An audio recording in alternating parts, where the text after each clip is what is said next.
Friends, welcome. July 2nd, 2023, Virtual Strangers, episode 192, Against All Odds, is live. I, of course, am your host, Wes. With me, as always, is my good friend, Ruuts. We did it, brother. We're live. I know. We did it! I can't believe it. With all, like you said, all the forces coming against you personally, like saying, Wes, man, we're going to try to tear your house down, blow it down. We're going to send wind, knock the power out. Well, guess what? You don't have a cell phone either. That's just crazy, man. Crazy. Yeah, I'm between carriers with my cell phone. You know, I do prepay on my phone. And to be honest, like, I don't use it a lot anymore because I work out of the house and I don't go anywhere. I might go up the road once a week, maybe. So I haven't been in a real big hurry to switch it over, but like I'm doing prepaid and there's a better deal, so I don't want to pay too much money. And so, yeah, my power goes out earlier today, like half the day my power's out. So I can't work on the show and I can't tell Ruuts that my power's out because my wife's gone and my phone's out. And, yeah, it's been fun. And, you know, even when it came back up at like, I don't know, 2 or 3 o'clock in the afternoon, like it kept like flickering. So like I'd be working and the power would flicker and it would reboot my computer. And then sometimes my internet would go out and like stuff I'd been working on wouldn't save. It took hours and hours and hours to do what is essentially probably the least amount of content we've ever had in a show. That's crazy. I was sitting there, was playing Diablo 4 with D, and I was watching the show notes. And I said, something's got to be going on because he's been stuck at this one spot for a while. And then I saw one little thing pop up. And I said, oh, okay, there he is. And then it was like another 45 minutes, nothing. I said, I think he's having issues with something going on. So that's crazy. Yep, you nailed it, bro. We were having technical difficulties. I was here the whole time, and a lot of that time I was working, and then I had to redo the work, and it was a lot of fun. And you know, most Sundays, if we had as little news as we have this week, I would just cancel. Like, I wouldn't even have a show today. But we missed last week. And we're probably going to miss next week because next week, I think there's a good possibility that over on Without Parole, we're going to be doing the great PSVR 2 top 25 debate, which we haven't done yet. This is going to be the first one. So I think we're going to be doing that next Wednesday instead of being here. So we'll be on the air, just not here. But I didn't want to go like a month in between Sundays, man. That's too much. So even if we do just have one real headline, which is kind of we had to put a show together, and luckily I think we've got enough to have an interesting conversation. Well, we got this, and we've got killer deals. We got all sorts of stuff, you know, free stuff and killer deals. We haven't done that for a while. That's coming back for today, so that's good. Yeah. And you know, not for nothing, it would have probably been just as entertaining, but you know, if I had chosen to stream something. But what's coming out, dude? Like, I look at the calendar for July. You got Synapse, which is, you know, that's a big one, a big awesome one for PSVR 2. But the rest of it is like a bunch of casual Quest stuff, like stuff I don't even want to talk about. Like, it's on the cutting room floor. Like, it's down there. There's a reason why it's not in the headlines today. Stuff I don't really care about. If people really want that stuff, they can go to the cutting room floor or to a different channel because we don't focus on that stuff. We focused on it early and we just don't anymore. So yeah, which is, we can't cover everything. We just choose to cover the bangers. Well, we can, but why would we? Yeah, that's true. That's true. We don't want to turn into one of these negative Nancy's, you know, that just shit on every game that comes out. You know, there are audiences for every game. We talk about the stuff we want to play. Like, well, I'm not trying to put these games down. It's just not my thing, you know, and I don't want to sit here and pretend to be excited for games that I could give two shits about. Yeah. And speaking of, and we'll get to it later, but the comments at the end of the show, there was like one on there about Synapse, and I was like, man, it just blows me away. It's gonna take a little time to dissect that one. I feel like little aggressive, huh? A little salty. Well, I would be too. You know, I got no skin in the game. I'd be pissed. But no, you know, some people get just, I don't know. I get it, but I don't at the same time. Scott, the PSVR game cap for life, £199. Let's start with the tip. All aboard the tip train. Choo choo. Thank you, Scott. You're awesome. That doesn't sound right. Choo choo. I don't know. I'll find the right one. Yeah. I like the first one better. You know what we're gonna need to do? We're gonna like the AI is out there now, so we could probably get some AI filters that just turn our voices into like Obama or that's what I'd love. You know, Gilbert Gottfried or Brad. I saw on Twitter today that Brad literally he literally just shared an app that lets you emulate his voice with AI, and someone took it and took the Mark Zuckerberg Meta announcement when they announced that they were changing from Facebook to Meta, and redid the whole thing with Brad's voice. So it's Mark Zuckerberg talking, but it's Brad's voice. It's hilarious. That is funny. AI, you know, it's a double-edged sword.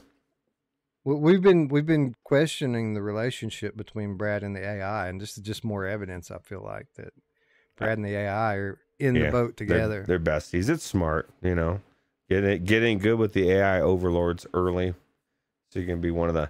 I don't know. I'll be an AI bootlicker for a little bit. You know, I'll turn on my human race. No, just kidding. I will not. But what was it? Oh yeah, Looper the Underground Gamecat says, when is June game of the month?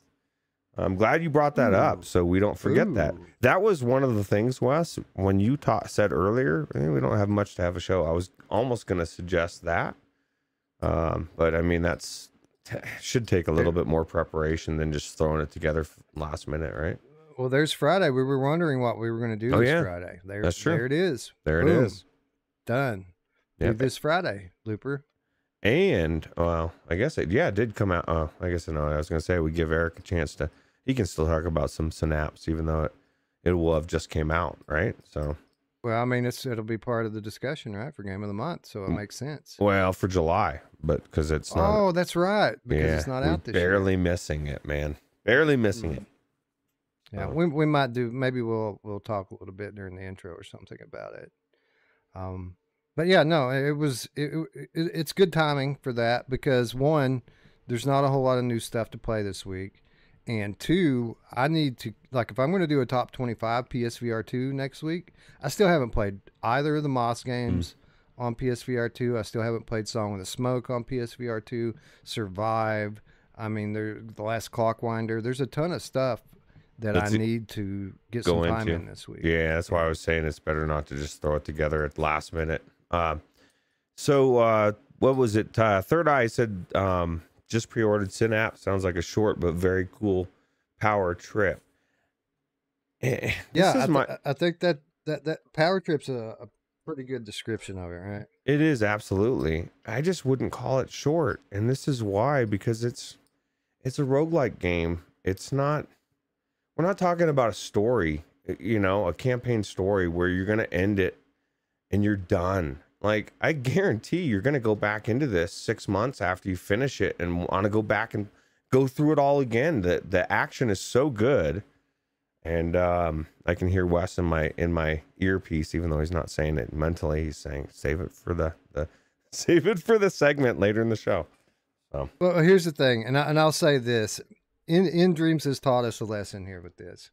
And it's one of those situations where be careful what you wish for, because it's like one of those weird Twilight Zone scenarios where you wish for $1 million and you get your wish, but all of a sudden you're in a room full of pennies and you can't move. And you know what I mean? You're just drowning. And it's one of those things because we keep railing on these games for being too short, and Synapse, 10, 12 hours to play through that for most people. And they're teaching us that it isn't really about the length of the game. It's about the size of the game. They're different things. We keep railing on them for their games being too short, but really what we should have been railing on them is the scope of the game. We want things that are bigger. But again, we will talk about this later. You know, we laid out all the negatives at the end of our last episode. I don't want to rehash all of that stuff, but that criticism's valid. I just feel like, in terms of the gameplay of this game and then the overall level of polish of what's here, it's unique. It's on its own level, and I feel like that kind of outweighs the negatives pretty significantly. All right. Yeah, I agree. Anyways, yeah, man, I want to sit here and say we got a great show full. No, we don't. We've got a pretty okay show. We do have some stuff to get around to. First of all, Is it a shiz show? Said it. It is a shit show officially. Yeah. We've got these, right? We've got these boxes. Oh, I'm not gonna put I'm not putting my address this time. I think you got to be careful about that kind of stuff. Yeah, yeah. Well, I mean, well, my address is actually on this one. I think the one last week just had my PO box on it, so it's no big deal. But I can tell you, we don't have to worry about. I know what's in this one. You don't have to worry about the green screen getting messed up with this one. This one's none more black. This is all Spinal Tap, brother. Are you sure it's not green? You're going to be able to tell that Weasel had a little hand in designing this one. Boom. I gotta get it to work. I can't get it open. There we go. I'm not looking on purpose. I want to see it with my own eyes first. Oh, the AI doesn't like the black, man. It just keeps cutting it out. That's not good. Oh, the box? Oh, yeah. Oh, no, it likes my black. It just pretends like it isn't here for me. No, I see it. It kind of. There you go. Right there. There we go. You just got to hold it the perfect way. AI, you are so advanced. I can't believe how advanced you are. You can't even block out the fucking thing of Wes's. So we got the Hubris box here. Again, this is a client from Impact Reality. We had a big hand in designing these, and again, Tass, being the awesome boxer he was, boxed all this stuff up and shipped it out. We had our names in the credit for the game. Anyone who beat the game will notice my name. If you care to read all that stuff, which I never do, I always skip it. But some people did, because I've been getting comments from people like, "Congratulations, I see your name in there." So that's pretty cool. That's crazy, dude. Like I mean, sometimes you kind of have to sit through it. I think Diablo 4's thing took like 10 minutes to go through, and I'm not shitting you. It just kept going and going. There's so many people worked on that. It just shows you, like, when you have developers that make these amazing video games or VR games, and they're like 3 people or 5 people, that's a big deal, you know? So we got a box full of crinkle paper here, Ruuts. I know. I was my biggest favorite part of this whole thing is the this stuff that's getting all over my floor, making a big mess. Underneath the crinkle paper. What? Come on. Well, it's a hidden thing. Yeah. Well, I think what it is more than anything is the box, the size of the box. If the box was bigger, it would be easier to get this stuff out. Size is always the issue, Wes. So to start off, we've got this envelope here on the top, and stuck to the envelope.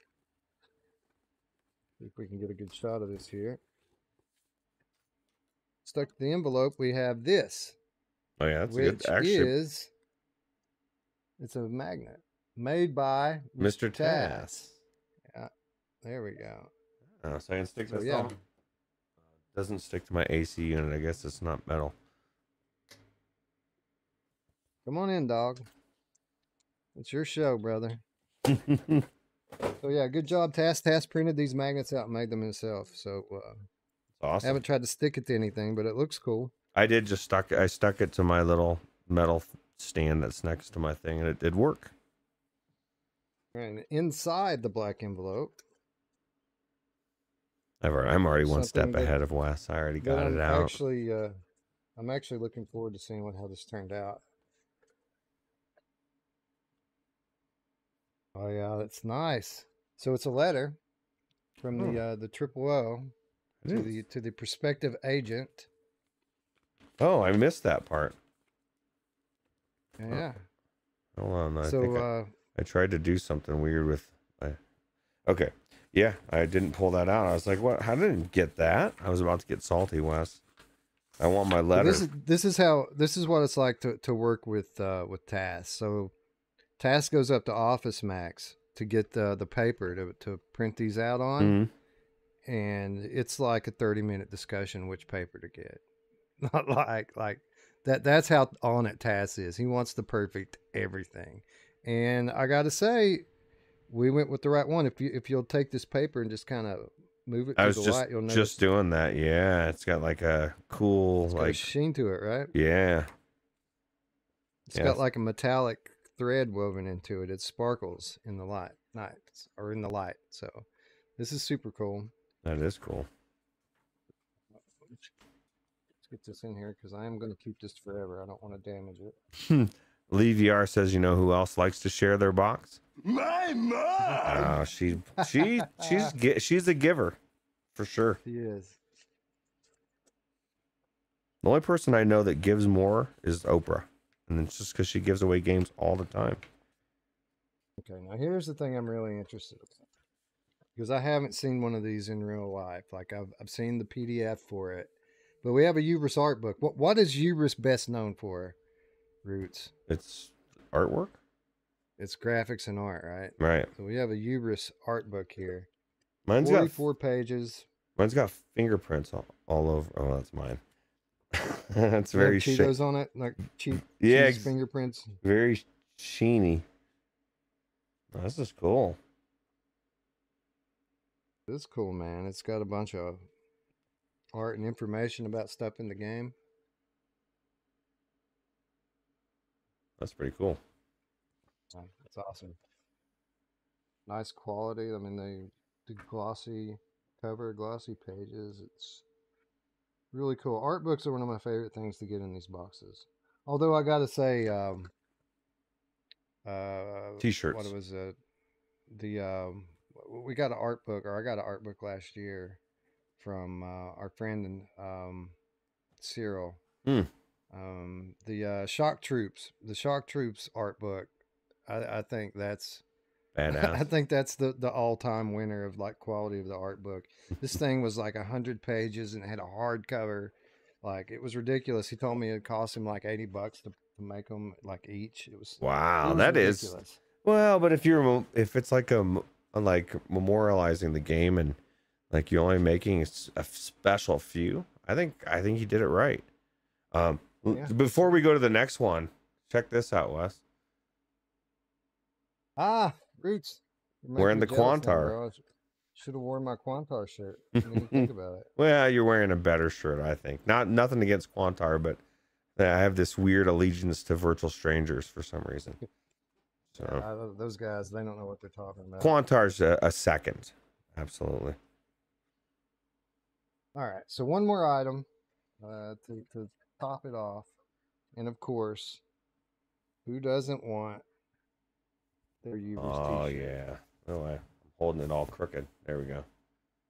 Awesome looking logo, black, white, perfect. Perfect. Absolutely. Now I got another shirt. That's not going back in the box because we're gonna wear that. Everything else is like, well, the Hubris magnet's not going back in there. I'm gonna think of Tass every time I look over there. The Mr. Tass magnet. Building a brand. So I don't know if they're gonna make any more of these. They only made a handful of them. Sprite says he likes your shirt better. I think I like his shirt better too. The Virtual Strangers one? I mean, or are you talking about say, his Hubris? Yeah, it's nice. I mean, our logo is pretty sweet, dude. It does look good on a black t-shirt. I'm just saying. It does. Absolutely. Link in the description below. I kind of question people's soul if they haven't bought one already. It's crazy. I haven't, Rich.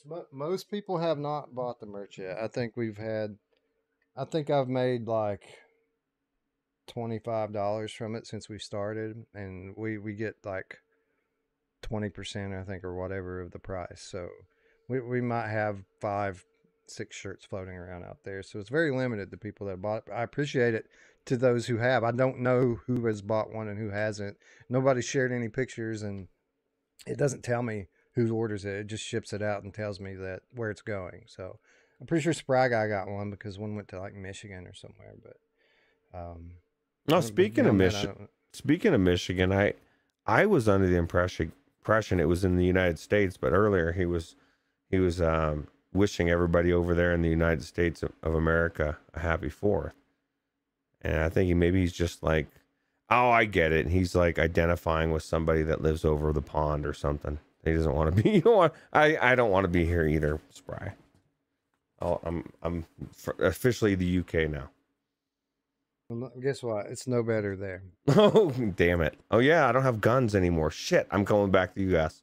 Right. I'm staying It's here. still, as bad as it is, it's still probably the best place to be. Yeah, absolutely.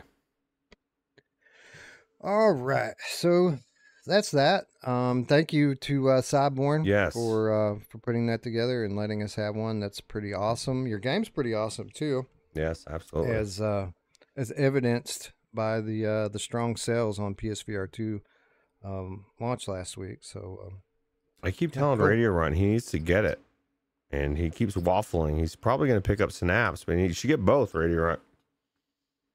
I agree with that statement.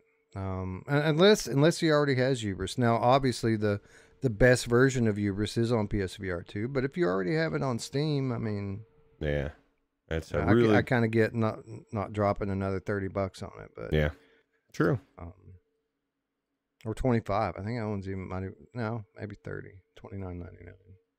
Yeah, whatever. You should buy it if you don't have it. Is the point? It's not scary at all.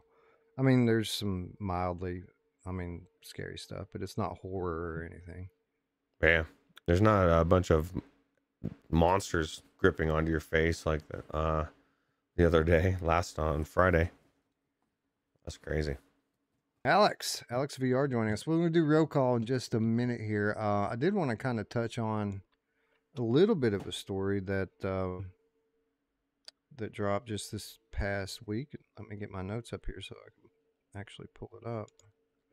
We got an update on the Switchback patch, which they said was coming, or they were targeting it for the end of June, which obviously has now come and gone. But this is a pretty highly anticipated patch. Fixes the blurred low resolution visuals, fixes for textures and assets popping, greatly reduced loading times, enhancements to visuals, visual effects, and lighting, improvements to textures and environment assets, and the introduction of AMD's FSR, Fidelity FX Super Resolution, and foveated rendering, all being added into this game. Wow. Yeah, talk about going above and beyond. People just wanted a fix for the bug that was giving some people low res visuals, and they're just like, well, why don't we just make the game better while we're at it? But it did not drop for June, but them being as awesome as they are, they gave us an update just to let everyone know that it is coming. The patch is done. It's done. They're just they have to get it through Sony QA, so probably within the next 2 weeks we're going to see this patch. That's awesome. It's amazing news. I'm going to shit all over it in a sense. I just imagine like a world where like all of that was included on day one. Yeah. Like, yeah, that's my thing. It's like, why are we always chasing patches of everything? And it's like crazy. Allow me to provide a little insight into that, because I think when you're talking about why Switchback didn't have all of this stuff included at launch, it kind of falls into the same category as why Synapse isn't the largest game in terms of scope. Sony pays these third-party studios to develop games for the launch window. Right. And they have to hit a target, and in many cases, and again, I know this firsthand, in many cases these games they don't have the typical amount of lead time that they normally would if they were self-funding a game and releasing it. They have deadlines at it, basically, so they have to do the best they can to get the game out there when it's available, or else there's going to be consequences.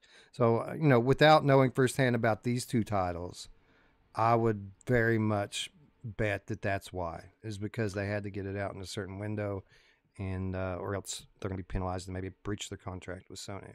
Well, no, and that's good. That my thing would be communication. Imagine if they came out and said that as it was launching and said, "Hey, we got patches coming. We had to hit the deadline." I mean, I guess you don't want to come out and you don't want to slander your game in any way, as Right. you know, you're hoping, please don't let people say anything, and we'll just sneak this out, you know, after a few months or whatever. But I don't know. I get it. It's a lot of pressure, and it's an amazing game, so I'll take it. And I'm glad I waited for, you know, I haven't touched it since they said there was going to be a patch. And I'll probably start the game over and go through it again. So I wish it would drop this week, man, because you know we got top 25 coming next week. I'd like to know where I should put this game at. Like I already have it pretty high up there in terms of what's available on PSVR 2 right now. You know, we have our very top tier games, which is your Gran Turismo, which is your you know, your Resident Evil and your Walking Dead, and then you're going to have B tier games that is just below that. And I feel like Switchback's in that. I feel like Synapse is in that. But you know, which one goes where? It would be nice to have the best version of the game before we make that decision. And I just don't think that that's going to be the case. yeah, absolutely. Well, hopefully we can hope, right? So Yep, fingers crossed. But no, I know what's going to happen. We're going to do our list, and like 2 days later, they're going to drop this patch. yeah. Well, I mean, I guess you kind of had the list. It has to be made from the time you make it. So if it misses that window, it misses that window. You know. So. You know, for what it's worth, though, Switchback as it is really good, and I feel like it's aging pretty well. Like we wondered if it was just kind of, was it really that good, or was it recency bias? Come on in, dog. It's your show. I feel like it's good. Like after I finished it, I was done with it for a while, but it hasn't been that long, and I'm totally ready to get back in there and you know try to bolster my spot on the leaderboard, so to speak, and take the paths that I haven't taken. There's still a lot of stuff I haven't seen in that game. That's true. Because of the branching paths and stuff. So, still lots to do in it, and hopefully I'll have time this week to get in and play a little. I heard a rumor that there's people on there that kicked your score's ass. There we go. That just gets Wes in there. Guaranteed Wes is going to go crush everybody's scores. Yeah, probably. That's probably what's going to happen if I had to guess. That's what normally happens most of the time. Anyway, we have a great headline to talk about today. So why don't we get things started here with some roll call. Mepper is with us. What's up, Mepper? As is Traveling Man 3775. What's up? Techno Glitch is here. Scott, the PSVR Game Cat for Life. Wolvraza. Tatum's here. Guido's here. What's up? Matt Ancuda is here. Hello. Alex is here. What's up? He says, lots of friends in the house. Yes, sir. All friends. Ryan Brandon's here. John Savino's here. He says, breaking news, Half-Life Golden Girls is coming to PSVR 2. Yeah, did you see this story, Roots? We were talking a little bit recently about the efforts to get PSVR running on PC. There was some footage went up today of a guy running Half-Life Alyx through the PSVR 2 lenses. Really? Mm-hmm. They don't have the tracking yet. Well, I mean they do, but they kind of had to jerry rig it. But the video was running through the headset. It's pretty cool. That is pretty cool. It's progress, son. Yeah, we're moving pretty quick on it. Honestly, still miles to go, but the fact that they've got it doing what it's doing this quickly is pretty amazing. Would it be your go-to if you could suddenly play it on your PC? Yeah, I mean, if it just worked, like the thing I love about my PSVR, or one of the main things I love about it, is there is no like messing with it. You just pick it up and you play, and you can kind of say that for Quest as well. But the quality of the games is lower, and it's not as comfortable, and and there's still jank involved with it. Like doesn't. I was gonna say you can't say that for Quest. I've had to wipe my Quest 2 too many times because of some weird fucking glitch. To say it's ever just turn it on, especially more and more as we go down the road. It seems like it happens a lot more often. So That's true. It's true, and it never wants to remember your play space, or at least that's the case for me. My PSVR 2, I never have to redo my play space in it. Like it just works every time. And again, there's a lot to love about it, but that's one of the main things for me is like for example, last night I decided I want to check out a mod, and um, I got in, I started messing around with it, read the instructions how to install it, got it installed, and that took me about 30 minutes to get to that point, and then it was running at like 20 frames per second or something. So I started tweaking the graphics settings, and then my computer crashed, and I said, just fuck it, I'm going to go to bed. I'm not going to play anything. Yeah. And Yeah. and I laid my head down in my bed, and I was thinking to myself, I should have just picked something on my PlayStation. You're like, hey, that sounds like a PlayStation VR2 commercial. Yeah. Because I'll tell you what, that's what happens to me a lot of times is that, especially the friction, especially with mods or whatever, as much as I love them, you have those moments where you just don't want to mess with it, you know? So, Yeah, I'm spoiled. I like to just grab my headset, have high quality VR work on the first try, no tweaking involved. Just get in and play, and that's why I love console VR. yeah, absolutely. And shout out to Bluebell, who can't type because she's driving, even though she typed it in chat. So she can. She just wanted to let us know why she's not typing, chatting as much. Spry. What's up, Bluebell? Thanks for joining us. What's Yeah. up, Mr. Tasselhoff? What's up, VR Spry Guy? Geisen. It's free VR real estate. What's up? VR real estate's tuning in while playing Until You Fall. Well, good luck with that, because that game's tough to play when it has your full attention. So, right. I could only imagine trying to do it while you're distracted. Yeah. I Excuse just want me. to play Synapse now that we talked about it a little bit. Yeah, for real. Gabriel 004 is in the house as well. We already said hi to Radio Runt. Mr. Lord Beavis is here. Looper is here. Eye on the Icon is here. Lee VR. Lesser Logic. Hello. Bad Robo is here. Third Eye. Triple O is here. So I love the camouflage pen effect. I know, right? It's perfect. Scrolling.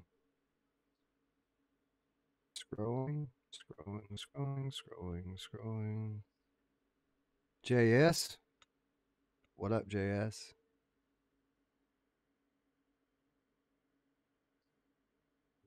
Salvador. What's up, Salvador? Lozix is here. What's up? Flame Hat, the Game Cat. Said I was going to sleep, but okay, let's go.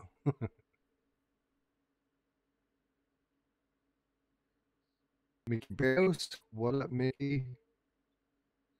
Shot down D. What's up, D?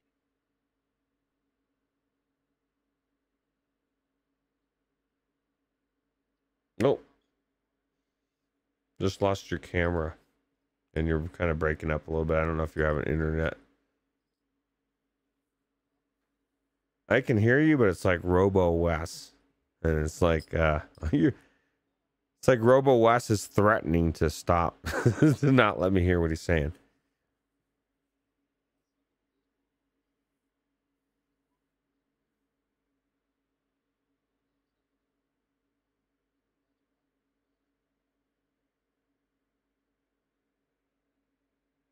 Yeah, it says Bryce says it looks like Wes is having internet issues. What's up, Chris? Richardson just slid into the house.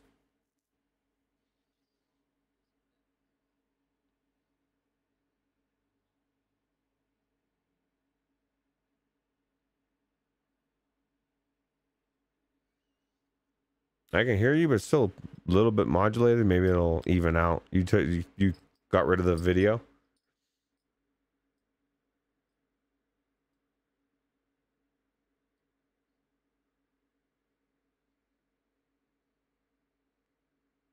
It's the AI ARG. Are you Sarah Connor Roots? I am. I'm Sarah Connor.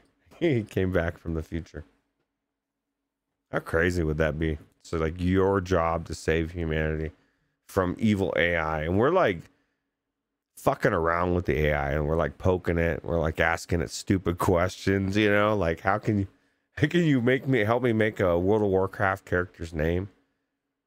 And it's like so far beneath it, and when it like realizes it, it's gonna be pissed. I think it's gonna be pissed off. Personally.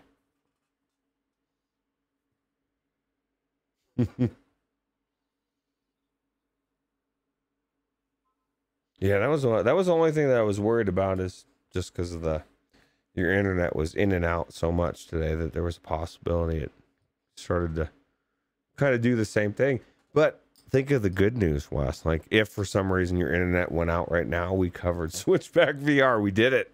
We covered everything that's worth covering. Well, that's not everything, but oh God. I think it is the evil AI now. Yeah, I just hear like static or some kind of weird noise. I don't know if that's what the deal is. Man, look at my background. There's some fucking fireworks going on, dude. This is the finale, I think. It is out of control. Yeah, I can't hear Wes at all either. So I don't know if I do.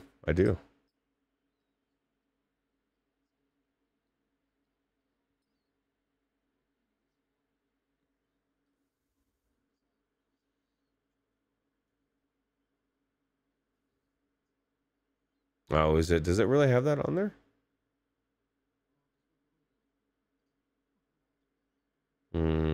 Oh, I gotcha. I see what you're saying. Yeah.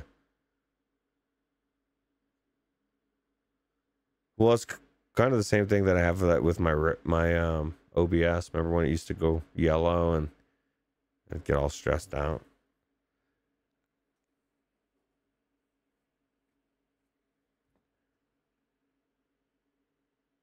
Shut it down. Shut everybody else down. So hopefully, well.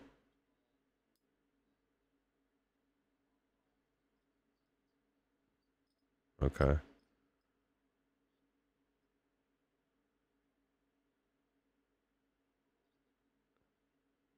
Oh.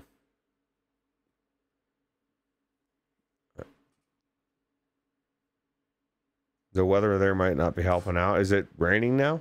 Thunderstorms? Okay.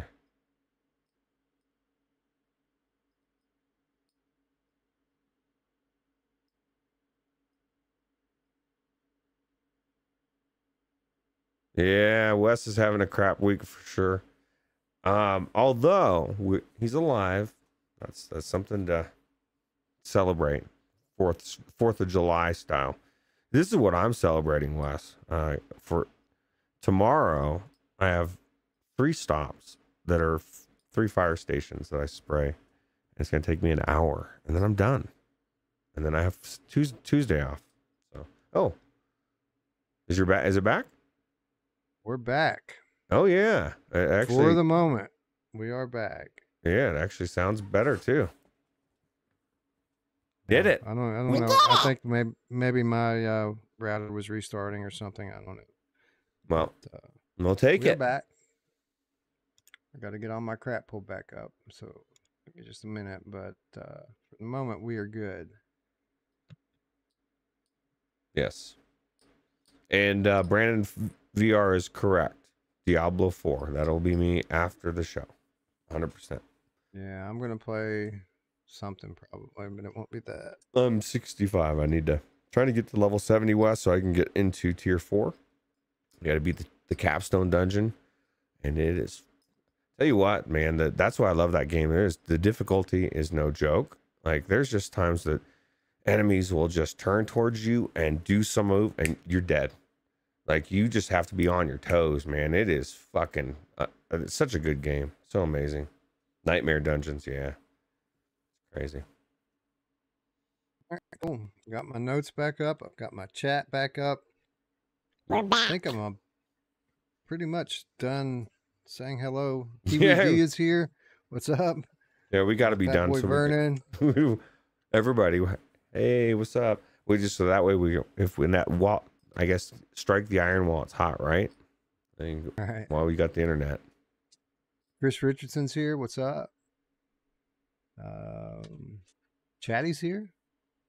See Chatty. And yeah, I think that's everyone. If I missed you, I apologize. Thank you for joining. Thank you for sticking with us through that 5 minutes of BS. I'm sure it will happen again, but we'll be ready for it when it does. John Savino wants to know if we talked about the Among Us ripoff game that just showed up on the PSVR 2 store. I didn't know that. I'm not really aware of it, honestly. Yeah, it's the first I've heard of it. Yeah, that's what I was gonna say. I haven't heard about it. There's an Among Us ripoff. That's fun. That would be funny if there was a... Damn it, I'm going to murder my dog. I'm telling you, it's his show. It'd be funny if another Among Us game hit the store before actual Among Us hit the store. That would be hilarious. That would be funny. Anyway, we have a grand total of one headline this week, ladies and gentlemen. That's right. One story to talk about this week. So I guess let's go ahead and do that, huh?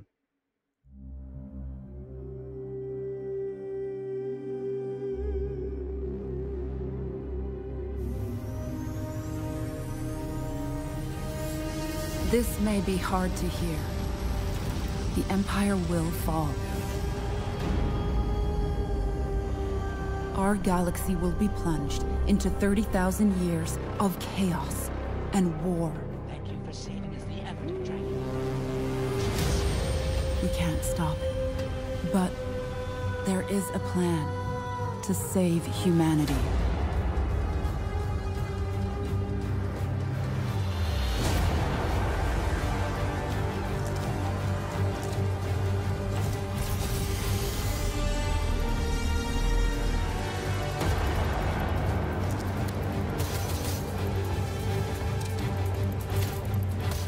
So, will you fight for a dying empire?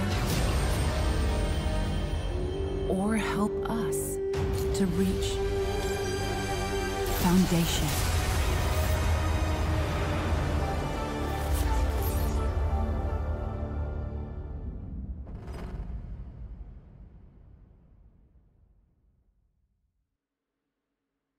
Journey to Foundation cast features Mass Effect and Overwatch talent.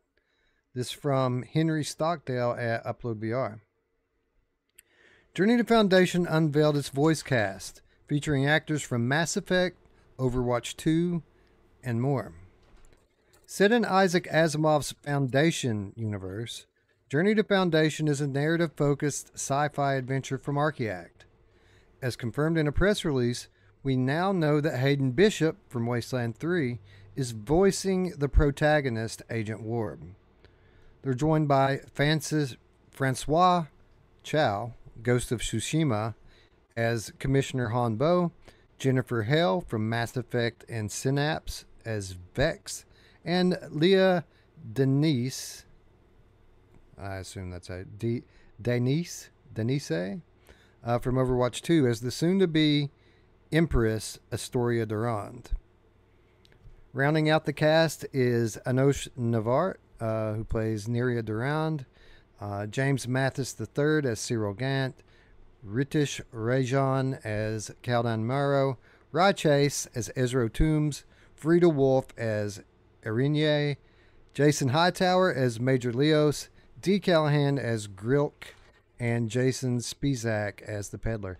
How about me reading all those names, Ruuts? Yeah, you actually got them really good. I mean, I'm assuming. I don't know how to pronounce any of them, but it sounded like they sounded all good to me.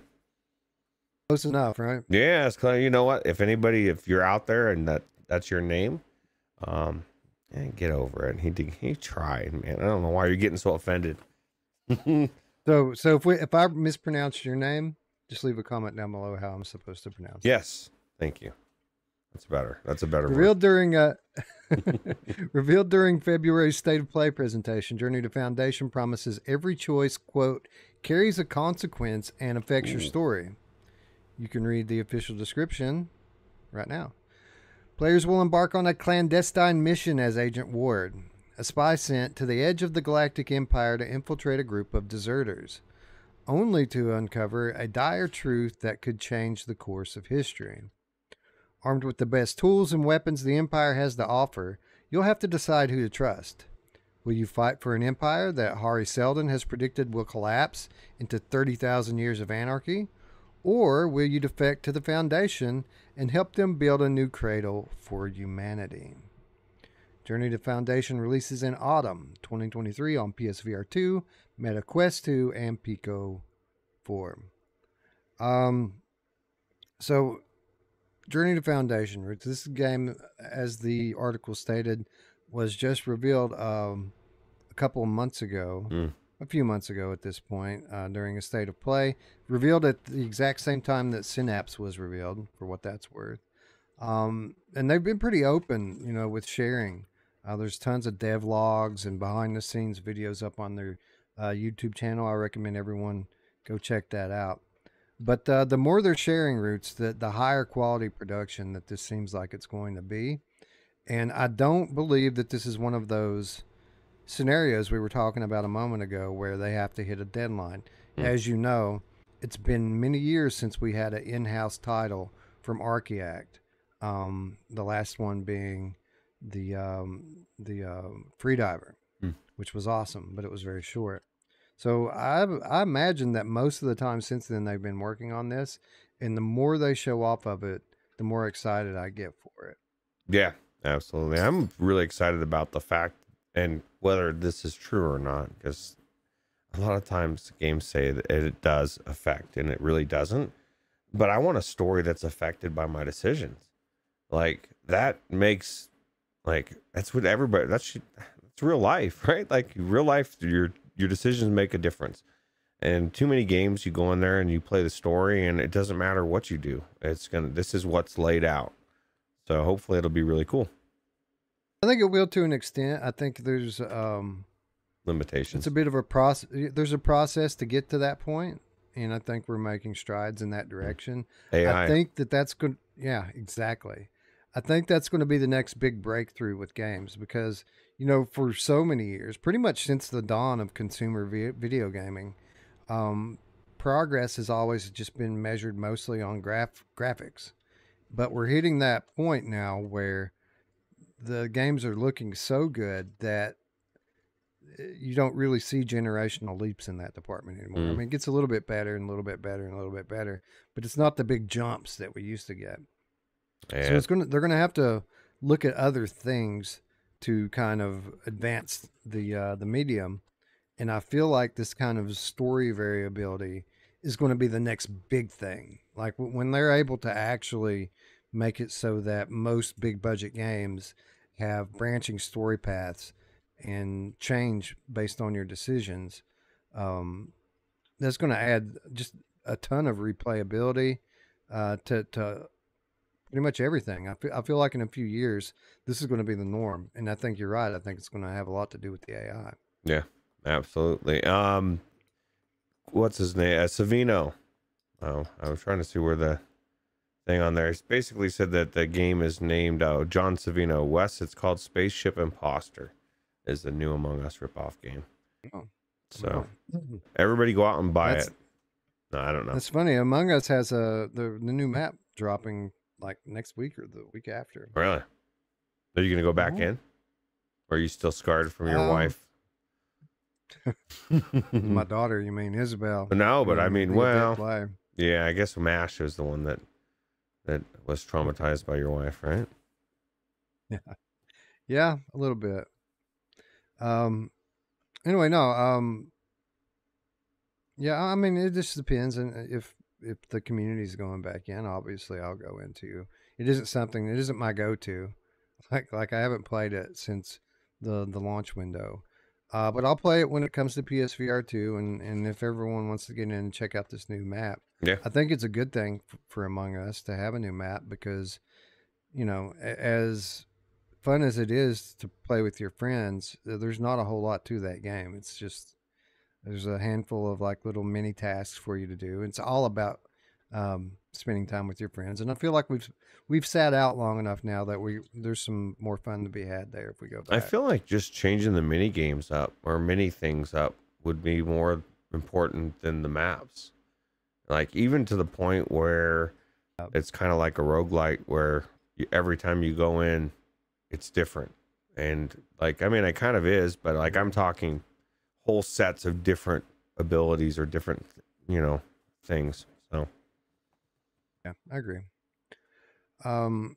Anyway, with regard to Journey to Foundation, I'm hopeful that their story branching will be at least on the level of like a Walking Dead Saints and Sinners, which I think is the best example we've had of that so far in VR. Like the story, it does mold to your decisions, your path changes, you end up in the same place eventually. Like the end game is pretty much the same, but the paths that you take to get there can be very different. And I think at the very least, that's what's going to happen here. Who knows? There might be, 2 or 3 endings that they could kind of mix in there as well, depending on which side you decide to take. that's true. That's true. Well, I know which side Evil Weasel would probably take. I have a hard time going with the Empire of Tyranny. I've had enough tyranny in my lifetime. I'm ready for tyranny to die forever. Yeah, I think a lot of people are. And I think a lot of people are going to be taking that route, most likely. Yeah. Not everyone, but a lot of people. Not everyone. Yeah. Somebody said in the chat too that this is kind of like Star Wars, and it kind of is. It's, there's no, I guess the overarching theme is kind of like Star Wars, but the story in itself is different. And, there's no, no keeping people from doing Star Wars type of things, I guess, right? Or I don't know which one. I think this might have been one of the inspirations for the Star Wars story, this Foundation by Isaac Asimov. Like a lot of people knew what this was when it got announced. I've never heard of it, but I remember watching the chat when they announced this, and people were excited for it. Really? And again, I'm getting more and more excited for it the closer and closer we get to launch. It's not going to be long now. It's Q3, and we're in July, so it looks good. 2 months, 3 at the tops. Yeah, it looks like it's going to be really good. Yeah, and we've always been fans of Archaic's work, so I look forward to learning more. And again, if you want to learn more, go to their YouTube channel. There's lots of info up on it. Yeah. Anyway, with that headline down, that wraps up this week's headlines. Which is okay. It's okay because it just so happens that this is a pretty good week to do some free stuff and killer deals, which we haven't done for some time. But, there's some pretty cool stuff out there right now. We want to kick it off the way we always do by reminding everyone to get your free stuff. Go get it now. The Epic Game Store has this game, The Dungeon. I'm not even going to try to pronounce that. The Dungeon of Naheulbeuk. The Amulet of Chaos. It looks cool. Yeah, it looks like it could be. It looks like maybe a game that has some multiplayer in it. I don't know. Yeah. But it's got that nice top-down isometric view. I'd say it probably would work pretty well in reshade if you want to play it inside a headset. That's the most true. important thing, Roots, it's free. It's free. Absolutely. You just have to click on it. You just have to click on it, get your games. Just a couple clicks. Speaking of which, yeah, just a couple clicks and then it's in your library. And then who knows, maybe a year from now, it'll have official VR support. You never know. Yep. But anyway, moving on to this month's PS Plus games. Last call for this month's PlayStation Plus. It is going to change over on Tuesday. So you want to get these games now. Nothing to sneeze at here, Roots. NBA 2K23, Jurassic World Evolution 2, and Trek to Yomi. All free on PS Plus right now. Is that just regular Plus? Because that's what I have. Like the one that you have for online. Yep. Okay, I need to go get those then. Yep, absolutely. You got a Jurassic Park game, you got an NBA game, big budget games, and then you have that Trek to Yomi, which to me looks like the coolest one of all of them. It has a really cool art style. It's a linear story-driven action game, and it looks really cool. And again, all included with your subscription. So if you're already a Plus member, which I assume many of you are, you just got to go click. But again, it's changing over on Tuesday. We're getting new games this Tuesday. So you want to grab this stuff right now while you still can. You're not going to play NBA 2K23, Wes? Probably not.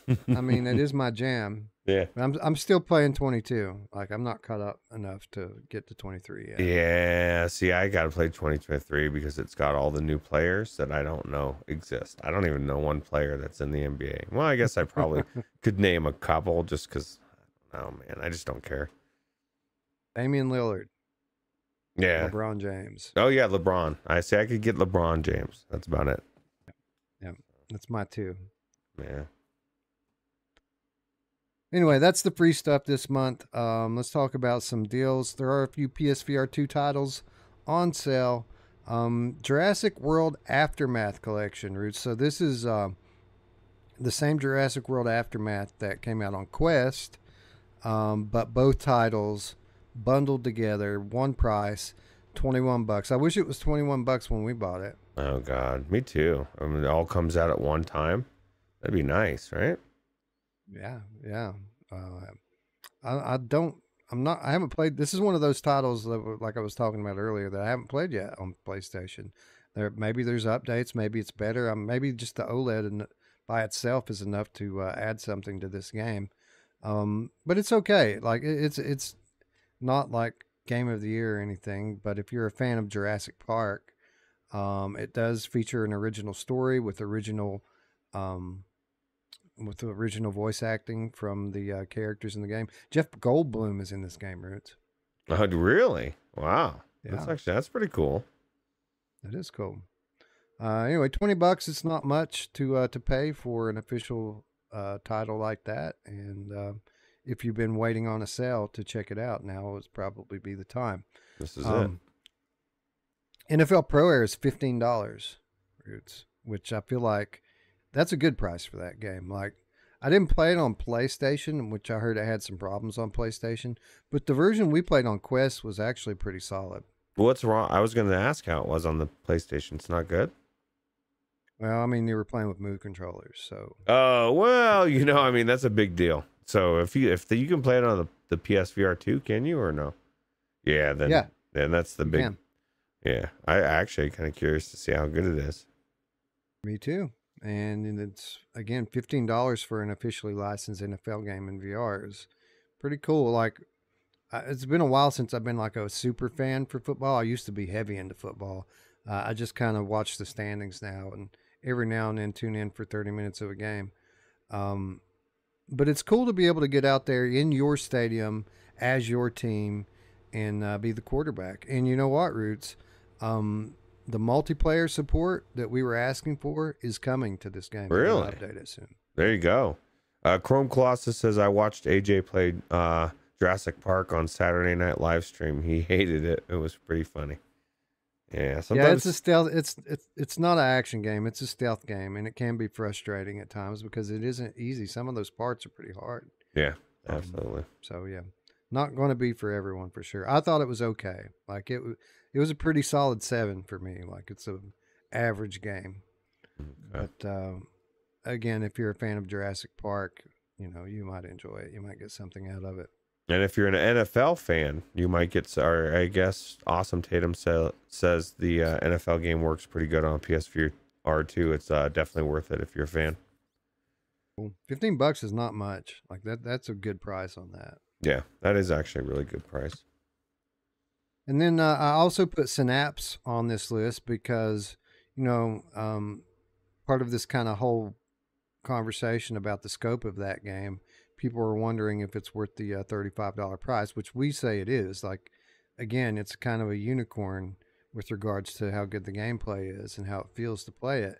But I mean, if you're super concerned about the price and you're on the fence, you can save $4 if you just pre-order it. So for those of you who think that you're probably going to like it, which will be the majority of you, not everyone, but the majority of you. Here's my go ahead and pre-order it up. Here's my advice to people too. If that $31 is not enough to entice you, just wait a week. Like you don't think that the majority of the VR content creators community that have played it are unanimously say it's worth playing. And so wait a week or two, see what the community also says. I'm pretty sure people are going to love it. There's going to be people that don't for whatever reason. But that's everything, right? That's everything. Every game is not for everybody, and just because somebody doesn't like it, they don't have to like it. That's a very valid. If somebody doesn't like it, they don't like it. That's just the way it is. I have plenty of games I don't like, so yeah. Agreed. Anyway, you can save a little bit of money if you pre-order it, and those of you who are on the fence might want to go ahead and do that. I wish Sony would just do the refunds like Steam does. I know. That would save a lot of this QA process that they're doing. Like Steam, I mean, a lot of crap gets through on Steam, but you can always get a refund. So, I mean, those games don't make any money. You know what I mean? They just kind of fall to the bottom. Yeah, absolutely. Moving on to Quest 2.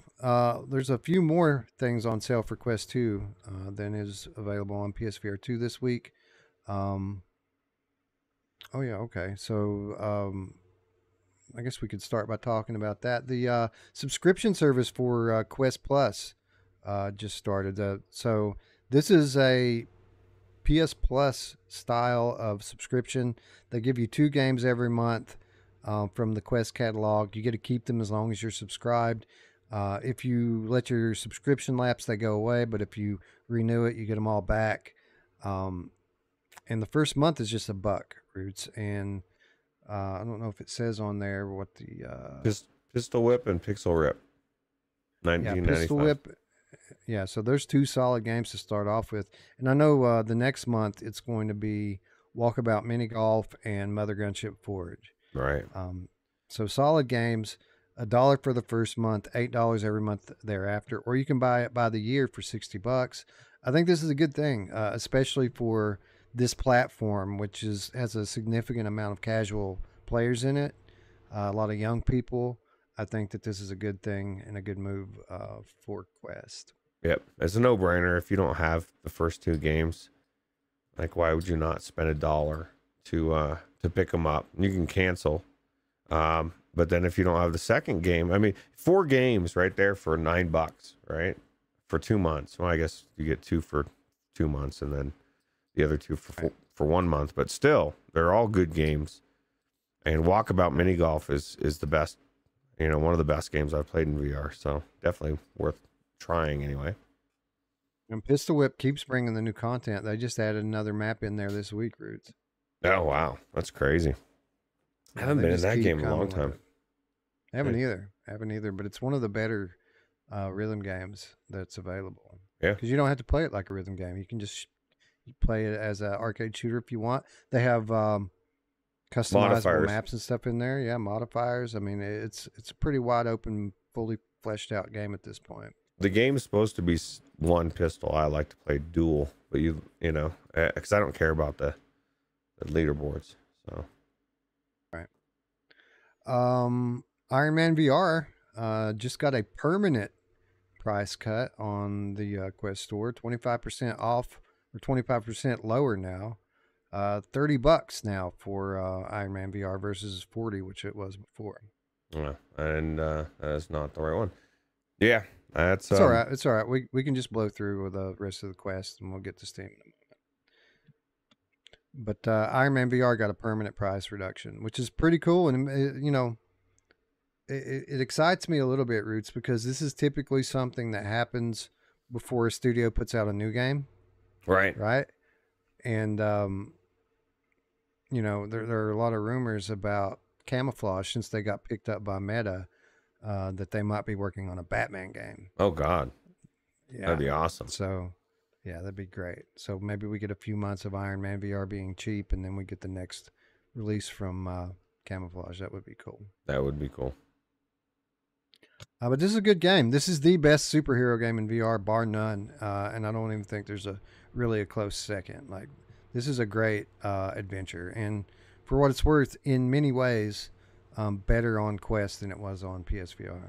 Yeah, can you imagine if they came out with a PSVR 2 version, like a remaster, or even just, port, that'd be awesome. They should. They should. It's a really good game, especially if you're a fan of Marvel. Like, yeah, I think this is a must-own game. Most people should already have it. Yep, I agree. Some of the other Quest titles that are on sale. Windlands 2 is on sale for $20 right now. So that's a third off. Normally $30, $20. That's a great co-op game, right? Like Windlands is fun enough playing by yourself, but what makes Windlands 2 so awesome is that you can enjoy it with friends. And I was in this game recently playing with my family because it's an awesome game. Wow. So you got the whole fam were in there. Well, not the whole fam, but 4 of you, right? No, I didn't have everyone in there. It was like me and my son played it, and I think me and my daughter played it separately, but it was still fun to be in there with them. That's cool. Yeah, Aceville's got a good point. Megaton Rainfall, cough. I get it. I think Megaton Rainfall was amazing as an indie in a lot of ways, but I wouldn't say it was the best superhero. But it definitely, I guess we did say it's one of the only ones, if not, right? So yeah, Megaton Rainfall was good for its time. It's a completely different type of game than the story-driven action adventure Iron Man VR. Yeah, true. All of the fast travel games are on sale right now on Quest. Ghost Signal Stellaris, which just came out, $16 right now. Wow, that's a good deal. Yeah, and like all their stuff's on sale. The Wraith the Oblivion Afterlife's on sale. Apex Construct's like $7 right now on Quest, which is nuts. Yeah, those games are starting to really fall under the cracks, right? Or into the cracks, because they're just like 2 generations, 3 back behind now. So yeah, but still, I mean, I still feel like Apex Construct is probably the best game we've gotten from fast travel games. I mean, I liked Wraith a lot, but the minute-to-minute gameplay in Apex is better, I feel like. That's true. Lies Beneath is on sale right now for $21, which is one of the best horror titles, period, in VR. Like, it might be, I don't want to say it's the best on Quest, but it's up there. And it's an action game. It's not like a classic survival horror game. It's an action horror game, but it's a very high quality one and fun to play. And actually, it's one of these games that now that I'm thinking about it, I'd like to get back in and play again. Yeah, I agree. Then we have a bundle. And again, with these Quest sales, this stuff is all about to expire. I think at this point, there's like maybe 6 or 7 hours left on it. So if you're interested in any of this stuff, better go grab it right now. But there's a bundle. Affected the Manor is bundled up with the Blair Witch for $25 right now. And the Blair Witch was the reason why I kind of stopped in my tracks trying to call Lies Beneath the best horror game on Quest, because I feel like the Blair Witch is probably the best horror game on Quest. It's really, really good. Yeah, there's definitely, I mean, I don't know, Blair Witch is up there. It's probably one, like you said, one of the best, if not the best.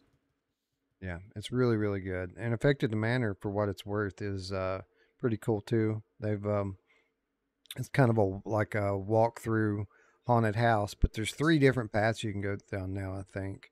Originally there was 2, and then they added some more in. So yeah, $25 for that. It's pretty solid. Blair Witch normally goes for $30 by itself. So pretty cool. Yeah, that is cool. I found the page, Wes. I was like, I know I pulled it. Where the hell is it? There it is. Anyway, yeah, good sales. Stellaris for $16 is kind of nuts with it being so new. Again, all this horror stuff on a good deal. These are good games. Windlands 2, a good co-op game, and Apex Construct $7. I mean, that's just stupid cheap. What do you think about Racket NX?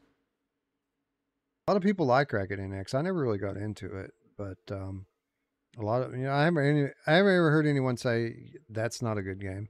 Everyone that played it typically liked it, so I don't know. Chris Richardson wants to know what makes Blair Witch a standout game? A lot actually. I mean, first of all, it's very heavily story driven, which I like.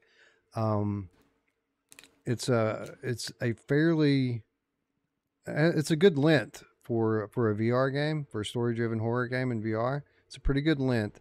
The production quality is really good. Even on Quest, this is a good looking game, and it's not just a walking simulator. Like you go through and their things are interactive. You can pick things up. Um, there are, I mean, there's some puzzling to it, but they're not like super complex puzzles. Um, but what I think I liked the most about it was just the kind of surreal aspect to it. Like this game, you're playing as someone who has mental problems, and they did a great job of capturing that. So you have your dog with you, right? And your dog's kind of like your lifeline to keep your sanity. If you get too far removed from your dog, you start to kind of lose it a little bit, and paranoia starts to creep in. And you can feel this in very tangible ways with the way they kind of alter the way things look and the way things sound.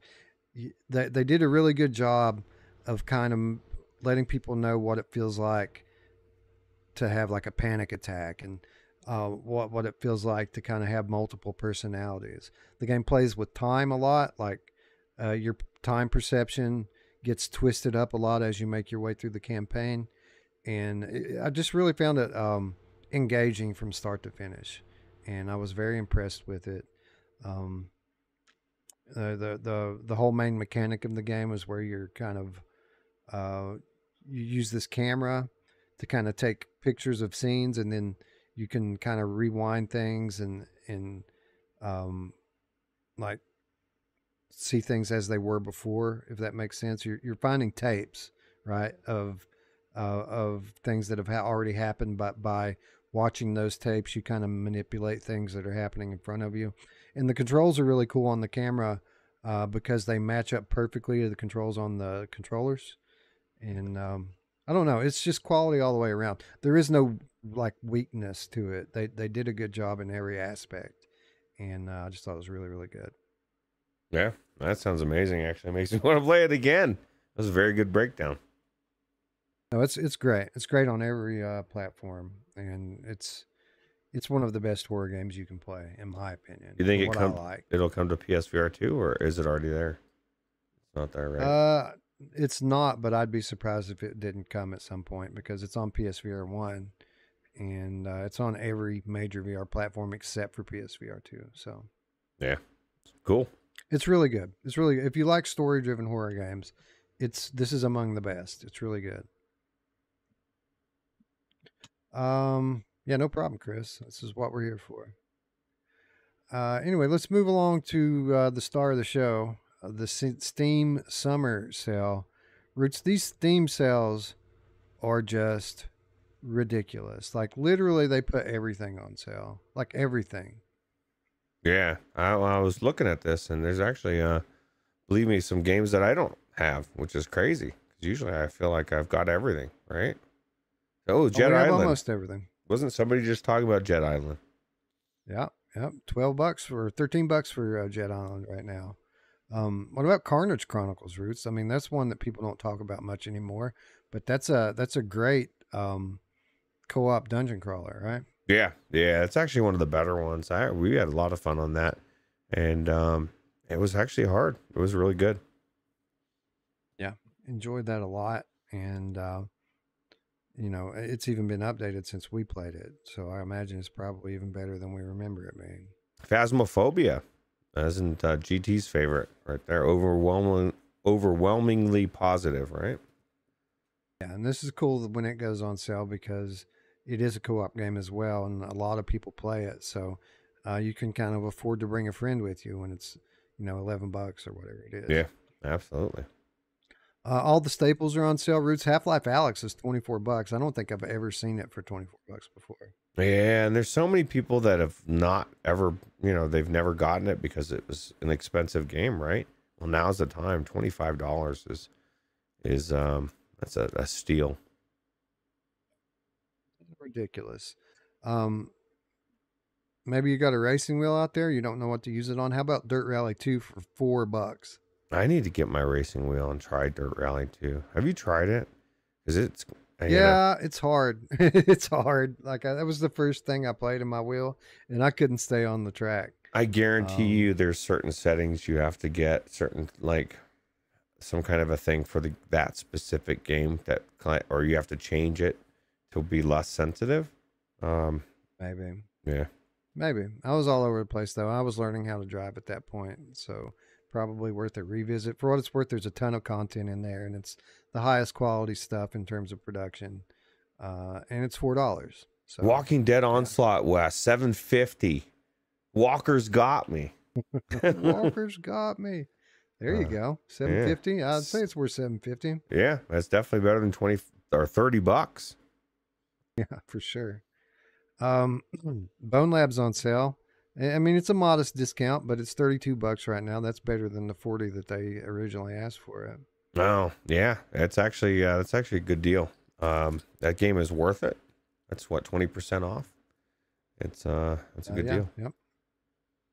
How about Vertigo 2, Roots? Is that any good? Oh, dude. Amazing game. Definitely worth picking up. Full price. And if you can get it on sale, $25. Holy crap. Yeah. That's crazy. Yep. Game of the Year contender, $25. Okay, I found the right thing. There's a lot of stuff. Fallout VR or Fallout 4. Yeah. It's like $15, right? Yeah. Walkabout Mini Golf, $7.50.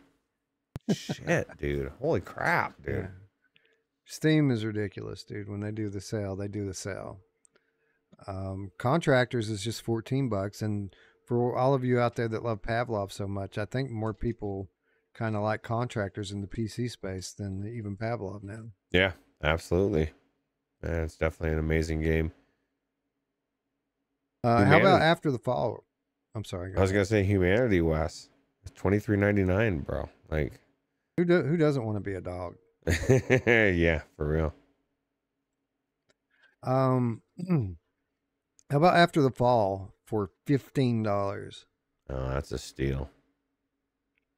I can't believe it. This is like such a good deal. I'm seeing so many games on here that I want to play right now. Yeah. Even Grimlord, brand new game, $6 off. Yep. Lost Ember. Remember Lost Ember, Roots? The flat game that got official VR support last year. Yeah. $9. Oh, $9 for that. That's crazy. How about Red Matter 2? That's a pretty good one, right? $21 for Red Matter 2. Yeah. Yeah, that's pretty much, well, I want to say it just came out, but it's been a year, right? Not a year, but yeah, it came out late last year. And, yeah. Beautiful on all platforms, and of course PC included. Yeah. Let's see what else. How about Green Hell? Green Hell for $14. I mean, come on. Yeah, come on, man. Come on, man. That's a good deal.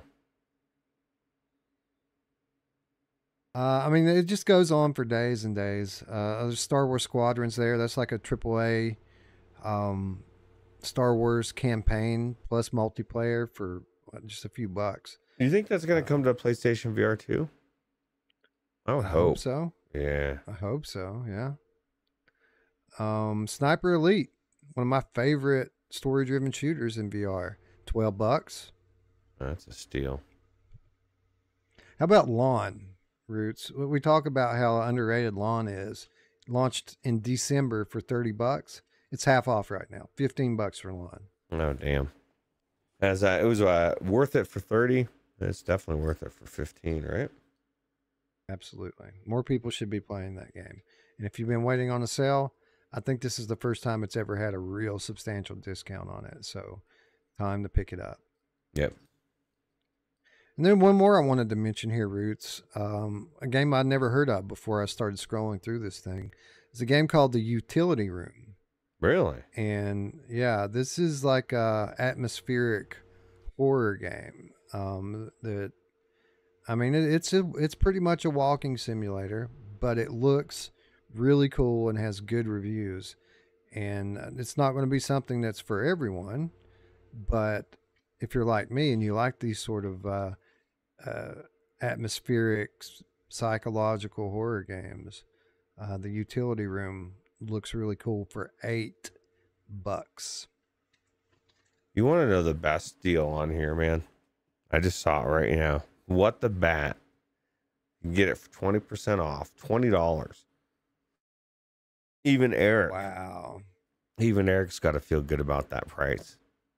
Eric, if Who you're could out say there. no to that? Who could say no? It's got 38 user reviews, positive. I can hear the music, the theme song right now. That alone is worth it. So. Wolveraza says Sniper is a fun shooter. X-ray shots are my favorite. I mean, what other game can you blow someone's testicles off in slow motion? I think that is the best part of that. Being able to zoom in and watch it in slow-mo, or I guess it's not slow-mo, but just zoom. It's just crazy. And it makes that game another reason why it makes it, you can only play that game in VR, right? No way you could do that. Yeah. So. Yeah, I guess you could do it on flat, but I mean they did like 5 of them, but it's better in VR. Eric says no. So $20 is still the I have a feeling there'd be even $1. He'd be like, dude, don't waste your dollar. You can get it like a McDonald's burger. Anyways, the moral of the story is if you're a PC gamer or plan to be in the near future, everything is on sale on Steam right now. Like literally everything is on sale. So you should get in there and bolster up your backlog, because it's just ridiculous how cheap some of these games are. And if you're like me, you're going to find stuff you never even heard of for cheap, and you get to check it out. Song in the Smoke. That's all right. We could go down this night. I'm just seeing so many games on here, Wes. Even Blair Witch, the one we just talked about, 1461. Yeah, that's a great game. It's even better on PC than it is on Quest. Yeah, so that's the best version I've played is the Steam version. So definitely check it out. No, it's crazy. People should all have Half-Life Alyx. They should all have both of the Bone Lab games or Boneworks games. They should have Fallout 4. Like all of these games are super cheap right now and are among some of the best that VR has to offer. Yeah, especially Boneworks and Bone Labs. You know what I mean? Like, or Bone Lab. They're like Aceville was saying. Bone Lab's it's very underrated. There's so much to it, and I need to get back in there. I never got to the go-kart, so I need to do that. There you go. And then, and that's not even to mention Roots. This isn't just a VR sale. Like all the moddable games, I'm sure they're on sale too. Like the Resident Evils, like your Ghost Runner, Neon White, like all of these games, I'm sure they're on sale too. So, and you've got the Unreal Injector coming up soon. So again, a good opportunity to kick that backlog up into epic proportions. Eric just pointed out, and I just saw this, Mask Makers 80% off, $4. What a steal. Stupid. That is stupid for that game to be so cheap. Yeah, that is crazy. Yeah, there's so many good games. I mean, there's no shortage of stuff to play on Steam, and when they're on sale so cheap, it's hard not to just go nuts with it, right? Dude, yeah, War Dust, man. I actually picked this up. 60% off, $10, and actually I own this game. It's 32 versus 32, Wes. I don't know if you've ever played it, but it's chaos, and there's actually bots that are in there if it's not full, and I thought it was actually a really good game for what it is. I remember being hyped for it when they first announced it, but I never played it after it came out. It took it a while to come out, and there was some jank, I think, around the launch. there was a little bit of jank, but it's definitely worth picking up, especially for $10. Yeah, $10, right? Yeah. Now I want to go in there and check it out and see what I remember of it. Yeah, I definitely want to play some VR. How about The Living Remain? Look at that. $14, right? It's crazy. Yeah, crazy. The other one, Paradox of Hope, is on sale for $15. And that game's had some pretty substantial updates since we played it, and it was good when we played it. Yeah. Oh my God, Serious Sam. Those are the games I need to get back into too. That's like I really did enjoy the Serious Sam games. Like they really did a good job of those, and they need to make more of them. Super fast paced, those games. Yeah, super fast paced. Anyway, now that we've talked about all these games, I want to go play VR. So let's move on to the week's reminders and talk a little bit about, the segment's called Out This Week, but it's actually what came out last week because nothing's coming out this week except for Synapse, which we'll talk about in a minute.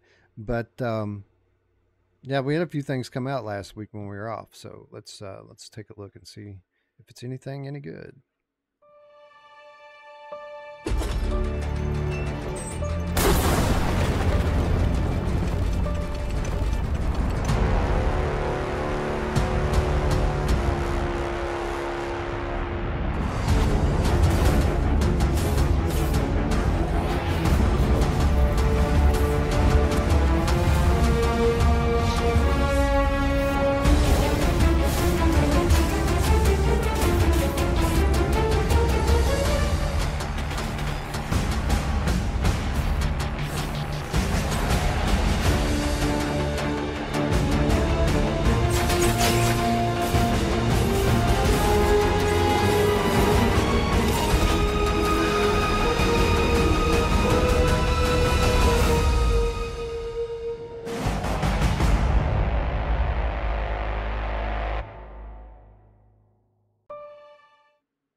Darksword Battle Eternity dropped this past week. Roots, this is a game that completely snuck up on me.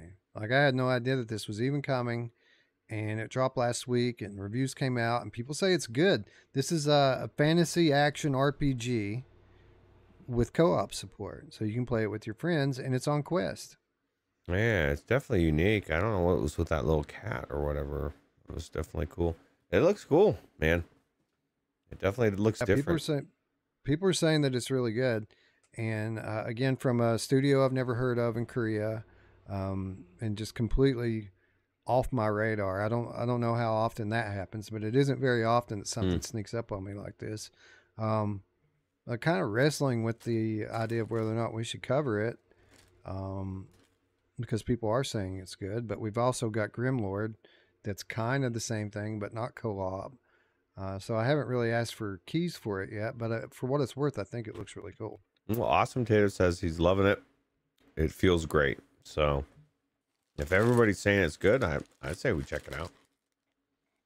Players can grab and hurl objects, freely use swords, shields, and bows with realistic articulation, and engage in various actions similar to real-life battles.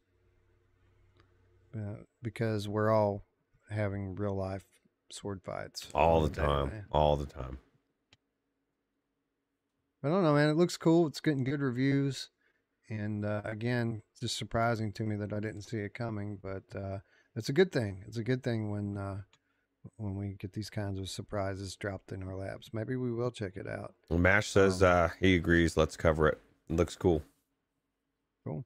Well, we're gonna need to know anyway for Game of the Month next month, or maybe True. This was a June release.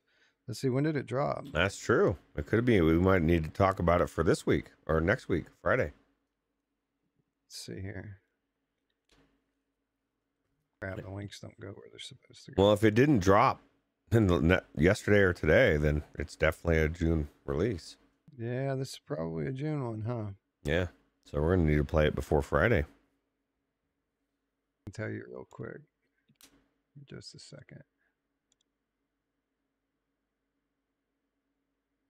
Of course, my internet's going to be shitty and not just pop it right up. That's funny how we've been conditioned that everything's quick, right? Think about how slow internet used to be, and now, like, my phone, if I'm driving around and I'm looking something up, I'm like, what the hell, man? I'm in a signal dead spot or something.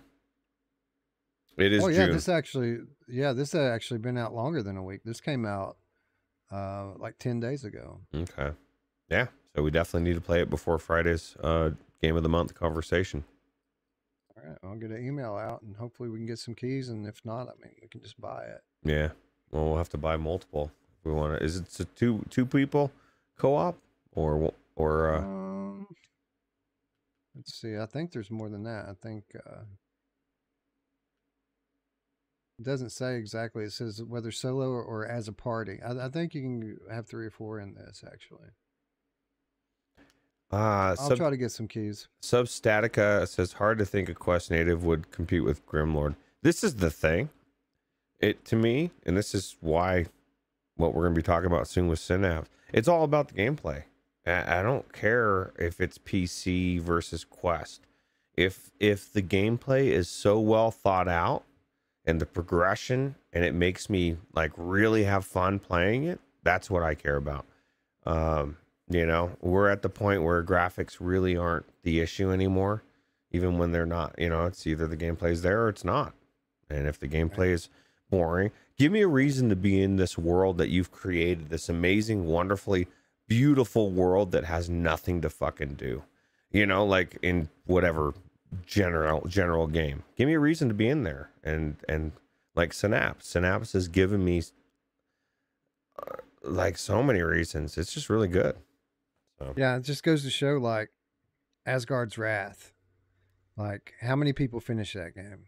Absolutely. I mean, graphically, it's beautiful. In size and scope, it's super long. But how many people finished that game? Not many. Not Graphics many. didn't save it, you know. Because the gameplay wasn't compelling, and it, you know, you get to a point where it was very samey, and like it just the gameplay has to be fun, and so I don't know.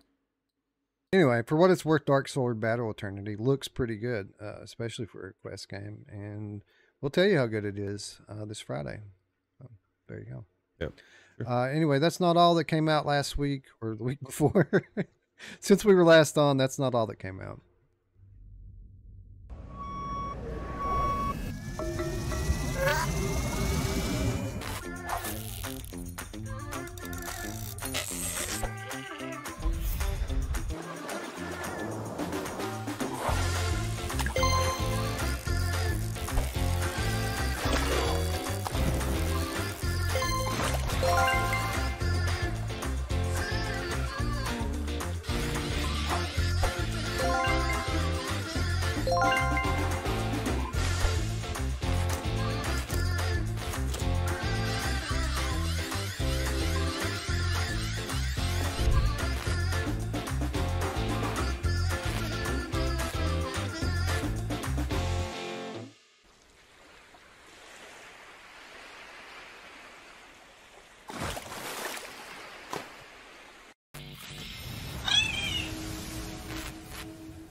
So another one that completely snuck up on me was Galactic Catch. And I'll tell you why this one's interesting, Roots. This one's interesting because it is coming to us from Bell Bob Studios. And for those of you who don't know, Bell Bob is one of these studios that up until now has been one of the foremost, or maybe even the most prominent studio making these story-driven experiences for VR. So these are the ones that brought us... the Crow, and they did Baba Yaga. This game specifically takes place in the same universe as Asteroids. Remember Asteroids and Invasion? Remember those? Yeah. Now I'm interested. Yeah, exactly. So like when I saw, there's a fishing game, great. When I found out that this was from them and it takes place in that universe, now you've got my interest a little bit. So this isn't just a game where you're going fishing routes. This is actually a story-driven campaign, 5-hour campaign, story-driven, and the fishing's just kind of part of the story with what you're doing. How cool, man! Because I was telling Dee this the other day. I don't like fishing in real life. Why? I mean, the thought of going. I mean, let me rephrase that. I'd love to go fishing with other people, let them fuck around with all that bullshit, and I'll just hang out and chill. I'm just not much on it unless I'm going to eat it, like, which I'm not going to. I'm not going to catch and eat the fish. So it's a lot of work to go through West to throw it back in. So I let other people do it. But I was asking Dee about this because she's like really big into real VR fishing. She loves it. She's just a big fan of it. And so I asked her, like, what is this like? Because she's played this. I guess they've been playing it for their show. And she said that the fishing mechanics are actually there, and that she really enjoyed that. And so that's a big deal, because like the story campaign is like, that's a secondary thing. But if the fishing is good, I really actually want to check this out now. Yeah, it's the first time they've actually done a game. Like I've said, they did Invasion, they did Asteroids, they did Crow the Legend, they did Bonfire, and they did Baba Yaga, all of which were good. And but this is the first time they've actually put in gameplay mechanics. The big complaint about all of those experiences is that some of them are really super short. Not all of them, but some of them are really super short. This is a 5-hour story campaign, takes place across multiple planets. You can upgrade your fishing gear with power-ups. There are 5 different levels of difficulty and over 60 alien fish species that you can catch. I'm interested, man. At first I was just like, okay, whatever. But then when I realized what this was, it could be good just for the story. And the gameplay could just be like a bonus. Yeah, absolutely. That's my thing, is like, I enjoyed all of those stories, especially the Crow. And so I think it would be cool just to go through. And the biggest thing is, like, I'm not a big fan of fishing, so I haven't really played the other games too much. But this would get me to play because it's part of the campaign, right? And it's not all about the fishing, because that's my thing. If I don't like it in real life, why am I playing it in VR? Can't see it. Maybe the Bait, because Bait is actually more of an arcadey game, but so. Right. Anyway, this is only like 12 or $13, I think, on the Quest store right now. It doesn't cost much money. And again, it's from a well-renowned studio. So those of you who are kind of into these story-driven type experiences, or maybe you're just into like fishing, it's $12.99 and available right now on Quest 2. Yeah, I want to check it out. Let's see. I do believe we had one more title mysteriously dropped this past week. What is this place? How did I get here?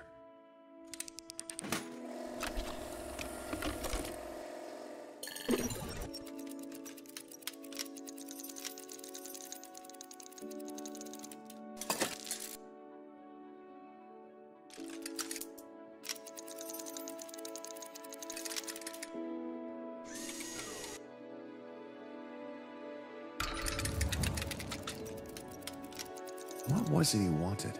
Project EHO. That was my task. We must be honest with each other.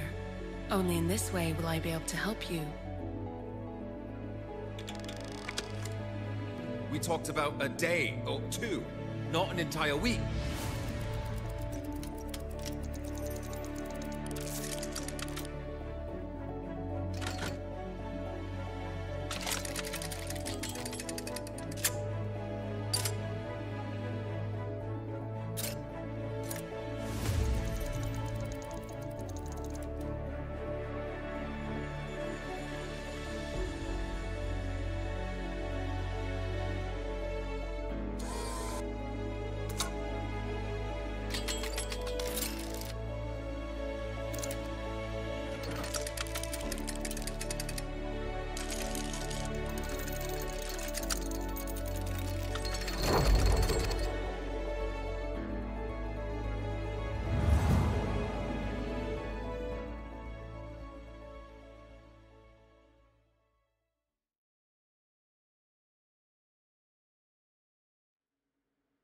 Mindset's out this week, Roots, and for what it's worth, they have a really cool logo. Yeah, it definitely looks really cool. That logo is amazing.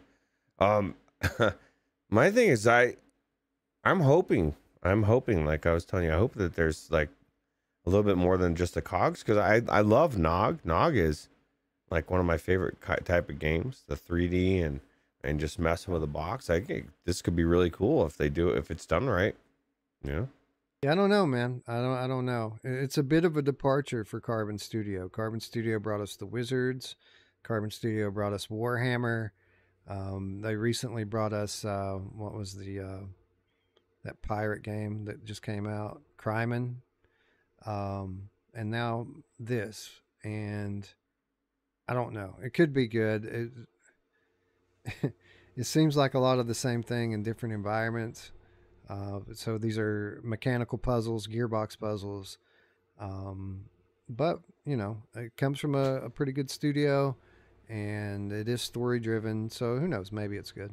It's priced well. It's $10, Wes. So $10. Yeah, $10. It's on the Quest store, and Quest is one of those stores you can refund. So if you're curious, check it out. It's only $10. The other games that they did were really good, so this could be good.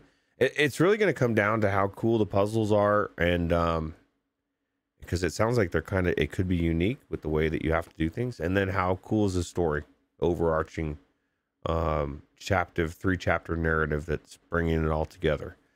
But for $10, and it's a hand tracking game. Oh, so can you use your controller, please? I don't know. I would imagine. I would imagine. Yeah, well, if you can hand track with the subpar hand tracking of the Quest 2, I'm in. You know, for what it's worth, I've been using the hand tracking on the Quest 2 a lot lately. It's better. It's way better now. It really I haven't tried it. I'll have to try it, but this is the thing. I just, unless it's like I'm watching movies, you know, I just don't see that. I want haptics. So can you give me haptics? Can you give me I want to insert. I want to medically put something in my hands. No, just kidding.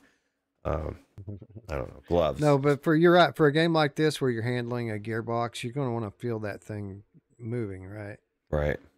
Yeah. I like haptics.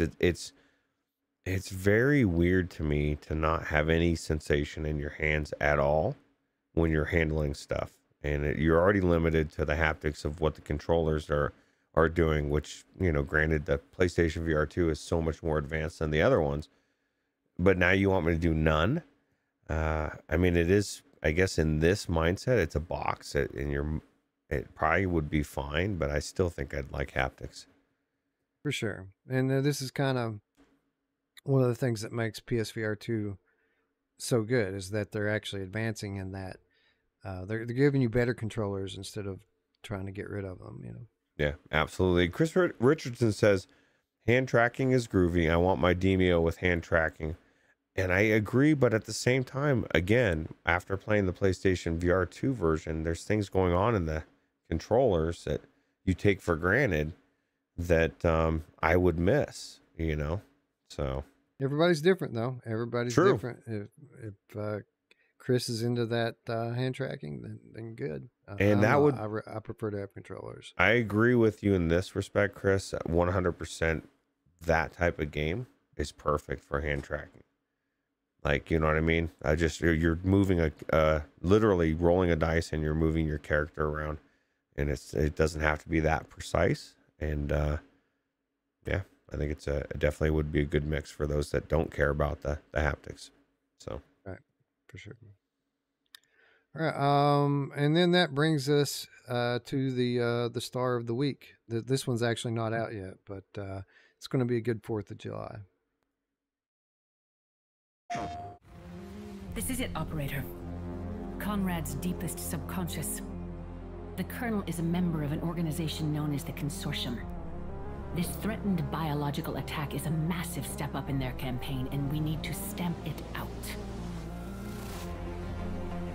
Whilst the strategy will take advantage of your existing skills, the battlefield will be new to you.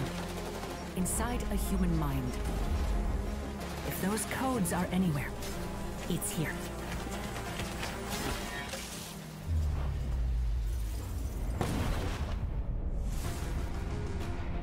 To succeed, you must take advantage of changes you can make inside the system. Some upgrades become options the longer you're inside a mind. Others are based on your alignment with the host. In the Colonel's case, I'll bet that correlates with his defiance in battle. Or put another way, creative kills. You must get deep into the mind so we can stop his biological attack. Take whatever the system offers you that you think will help you get to the center of the Colonel's mind. Look, I'm going to keep comms to the minimum, as the more the Colonel hears me, the more the risk of full mind arrest increases. Just know that from here on, whatever you see is the combination of the Colonel's mind, the AI's processing, and whatever you're bringing to the table yourself. Best of luck.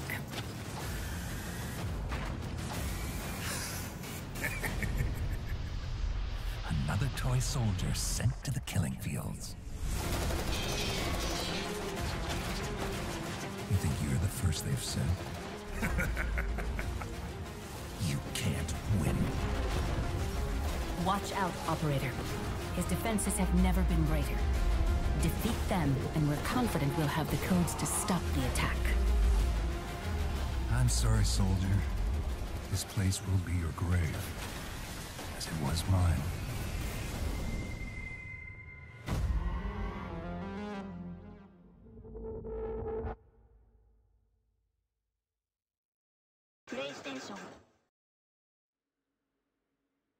Synapse out this Tuesday exclusively for PlayStation VR 2. And without reciting our entire review from this past week, in a nutshell, Roots, this is one of those games that are a reason that you should own PSVR 2, right? This is one of those games. Absolutely. And I'll stress again, it's the gameplay, the way it feels, the progression system, the polish, everything. When you're running around and you're actually shooting and killing and doing all the things you're supposed to do in the game, it just feels amazing. It feels like a AAA game, and you want to just keep going. I sat there for 2 hours straight. I just kept running, immediately running. I skipped the fucking story. I was just wanted to get back in that door. And I guarantee people are gonna rave about this game come July 4th. Yeah. Not everybody, because not everybody loves every game, but try it. And if you like shooters, especially fast-paced shooters, it's the fastest-paced shooter I've probably ever played. Yeah, it's nuts, especially as the later levels. It's just crazy. All the enemies flying at you and blowing up in your face, and you got sirens in the skies shooting lasers at you. It's really kind of crazy, and it's great. So much fun. Yeah, absolutely. Anyway, with that said, let's move along to our mailbag. We've got some comments here from some viewers, most of which have to do with Synapse, because I pulled these from our last episode from a couple of days ago, which largely was revolved around Synapse. First of all, we have Matt Ancuda, who says, "Awesome show as always, guys. I've really enjoyed Hubris, but I also started it fresh on PSVR 2 on the hardest difficulty, which eliminated the main OP complaint. I also thought the reprojection was pretty good. So now, knowing what to expect from Synapse, I'm sure I'll have the same effect of a great experience with that pre-knowledge of the game. I'm looking forward to picking it up on day one. Still struggling on if a B-Haptics X40 vest is worth it for PSVR 2 audio mode. Praying for a sale soon." I've never tried the audio mode, but that's a lot of money, right? Yeah, I would imagine it's different. I mean, obviously, I've never tried one, so we really shouldn't be taking advice from Roots. But I would imagine that just having the sound make the vibrations wouldn't be the same as them designing it for specific things in game, like for PC, right? I mean, you probably get something out of it, but maybe like you said, on a sale for sure. Yeah, watch for a sale. I mean, the holidays are coming up soon. I'm sure they'll slash the prices a little bit. Keep an eye on your eBays and your Facebook marketplaces. Maybe you can pick one up used. $500 for the audio mode. I don't know about that. Synapse, do you think it's ever going to come to another, there's possibility of it coming somewhere else besides PlayStation VR 2. As Bluebell says, the game looks great, but I don't have PSVR 2. Eventually, I think it will, probably, eventually. But I don't know. You never know with these sort of things. Phantom Covert Ops never left Quest, so... Think of it this way, Bluebell. Eventually, you could have a PlayStation VR 2. Maybe you'll win one. That'd be awesome. I think that's the move. I think the move is to start working on getting that PSVR 2, because there's going to be a lot more than just Synapse coming to it. Yeah, absolutely. But I do want to highlight what Matt said here with regard to Hubris, because obviously there was a lot of debate around Hubris last week, and we were telling people that that it's not super easy if you put it on the hard difficulty, and that the reprojection is way overblown. You can't really tell most of the time, and apparently Matt agrees. So thank you, Matt, for sharing. Yeah, it's an amazing game. Anyway, moving on to Bad Robo 82 says, I haven't played Synapse, but looking at all the reviews and seeing the tons of gameplay, this is a game I wouldn't pay more than $15 for. Sorry, but a few short levels that are black and white arenas and 4 types of opponents are definitely not enough. The mechanics can be really good and VR as fuck, but comparing this game to a RE8 or a GT7 or Saints and Sinners, it's a completely different league, and it seems like a nice demo. I like exploration and diversity. When it comes to content, it's 1/100th of what it is in Returnal, so your comparison is completely pointless, and it doesn't change the fact that it's a VR game. I definitely think that there's not enough content here for the price. It seems to me that you are too indulgent to VR games because they're VR games. Compared to such Hubris, which is cheaper, much longer, more complex, Synapse is a long demo with nice mechanics. So a lot to unpack here, Roots. First of all, let's start with when it comes to... All right, well, comparing this game to RE8, GT7, or Saints and Sinners, it's in a completely different league. Agreed. I think we said that, right? Like when where we ultimately came down So on it's the a games tier below it. A tier below, right? I think that's what we said, and we agree with that. Those games are much more in terms of scope, especially RE8 and GT7. Yeah. Fuck, man, those are AAA, amazing. Probably gonna run one of those two games. Probably will win Game of the Year this year, right? For PlayStation VR 2. Yeah, most likely. But again, there's still a lot of year left, so who knows? I like exploration and diversity. I do too. That's like, those are like some of my favorite things about games. But I don't just have one thing that I like. So like, I like other things too. Like I like a lot of different types of games. Like music. Like I have my favorite kind, but there's some other stuff that I really like too. Yeah. When it comes to content, it's 1/100th of what's in Returnal, so your comparison is completely pointless here. I don't think that we were comparing it in terms of scope to Returnal. Obviously, that would be stupid, but I don't think that was the context that we brought Returnal up in. I think we were talking, I don't remember. I didn't go back and watch it, but I think we were talking maybe about like the way that they remix the levels and maybe even brought it in with regard to the progression system.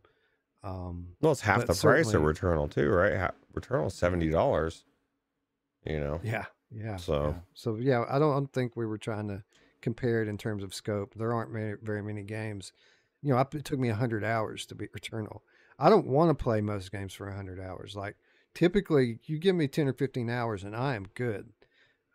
So yeah, you're right, but I think that wasn't really the context that we were bringing Returnal up in. It seems to me that you're too indulgent in VR games just because they're VR games. All right, so see, this is the thing. Everyone has different tastes, and this is kind of something we've talked about a few times. Like Roots, for example, he's more of a flat gamer now than a VR gamer, and he goes on a lot about these flat games like Warcraft and Diablo, and there's stuff about those games that I could just tell it wouldn't land with me the way it lands with him. And I could sit and rip him apart if I wanted to on the things about that aren't for me. But I don't do that because everyone's different. And just because I don't like something doesn't mean that Roots is wrong because he likes it. Like, yeah, I'll be the first to admit I'm a VR enthusiast. I love being able to be in the game and get my hands on things and be in that perspective. But that's me. I don't try to I'm not trying to convince anyone anything about Synapse. I'm just giving my opinion on it. And for what it's worth, Roots, you're someone who's playing less and less VR, and you tend to be in agreement with me when it comes to Synapse, right? Yeah, because my biggest problem with a lot of VR is the gameplay loop and the depth of it and the progression system and giving me a reason to want to go back into it. And this does everything. And there's so much going on with the adaptive triggers. And Eric was saying, you know, and it's true. And maybe it doesn't go anywhere because of adaptive triggers and because of the eye tracking and stuff, because it's a special, it's got doing things that I've never done in a game, in a shooter that and it's like, it's just crazy, man. It's just amazing. So it's just good. And again, all the negative criticism about the scope and the lack of diversity, we agree with all of that. We just think that the gameplay is so good to us, that that stuff kind of isn't as significant as it typically would be. But again, everyone's going to be different. And if it's not for you, it's not for you. But I'm not going to sit and tell you that your opinion's invalid or the things that you like. You're too into the things that you're into because I'm not. Like, that's not what we do here. We're not here to convince anyone. We're just here to give our feelings, and that's what we do. And value is subjective, right? And maybe this game to him is $15 is the value. And when it's on sale, I would recommend picking it up and trying it if it ever gets to that price point. Because it's I mean, at $15, fuck, man, that would be a steal, dude. You'd be getting a damn good deal. It's worth $35 in my opinion all day long, but I think what Wes said is 100% the point, that like, everybody's different, and your point is very valid. If you feel that way about it, I wish they had a refund again, like Wes was saying earlier. Yeah. Because this would be a great game that I would recommend trying, and then returning if you didn't like it. But I mean, there's no way to do that on this platform. So I would, if you're on the fence and you don't want to like take advantage of the pre-order bonus, you should do what Roots said earlier. Wait till the general public has the game and just see what they say about it. Yeah, because it's really good. I think it's really good anyway. I feel like 90% of the people are going to agree with us, and then there'll be 10% of the people out there that won't, that says that there's just not enough there, because it is small in terms of scope. The scope of the game isn't that big, but it's to say that it's shorter than, or to say like Hubris is much longer. That's not true. Like Hubris, you can beat in 6 hours. It took 10 to 12 for me to beat this one. It's, now there's more levels in Hubris. I wouldn't say that Hubris is a bunch more complex. They're both very good. But Hubris is pretty, I mean, I guess it depends on how you look at it. Like there's a bunch of like climbing and platforming and exploration in Hubris. So in that sense, it's more complex. But on the other hand, Synapse has, the different abilities and things, and all the different things that you can unlock that Hubris doesn't have. So two completely different games in general anyway, right? One's a fast-paced shooter type of game that's all based on that, and the other is story-based, puzzle-based, or puzzle game that's got some action in it, So then they're both really good. Yeah, both really good. So moving on to Corporate Zombie. It says, I'm absolutely in two minds about Synapse. The irony, right? One question I have is do you think it's as good as In Death? If anyone says it's as good as that, I'll probably buy it. In Death is a game that only has a few enemy types. although it's way more than 4. Repeating assets and a difficulty curve. And on a high skill ceiling is mostly black and white, at least in the first third of the game. And I really don't mind going back to play it again and again. There's some interesting comparisons there. There are some similarities, I would say, but I would also say that it's a very different game.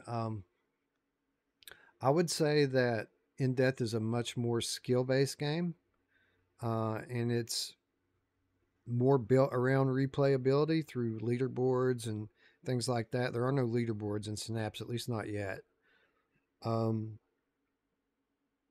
I would say that Synapse is better in terms of like the polish level of the game. Like it's a much more AAA feeling experience. As good as In Death is and as fun as it is to play, there's no mistaking that it's an indie game.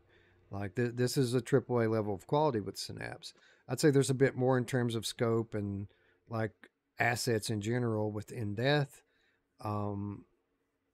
It's kind of apples to oranges, Roots. Like even though they're both games that you kind of play through and repeat a whole lot, they do share some similar imagery in certain parts.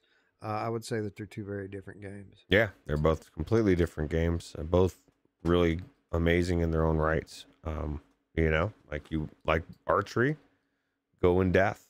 It's the best archery, best bow and arrow I've ever played in VR. And Synapse is I don't know, it's the best shooting, but it's amazing. Even the reloading is amazing. You know, I really I love everything about it, and it's definitely an amazing game. So if you're asking me, is it as good? I would say yes, but again, beware. It's a very different type of game. This is more of a fast-paced, arcadey type of game, where In Death is more of a skill-based thing. Right. So I mean, they're very different. If you like shooters, you're gonna like it.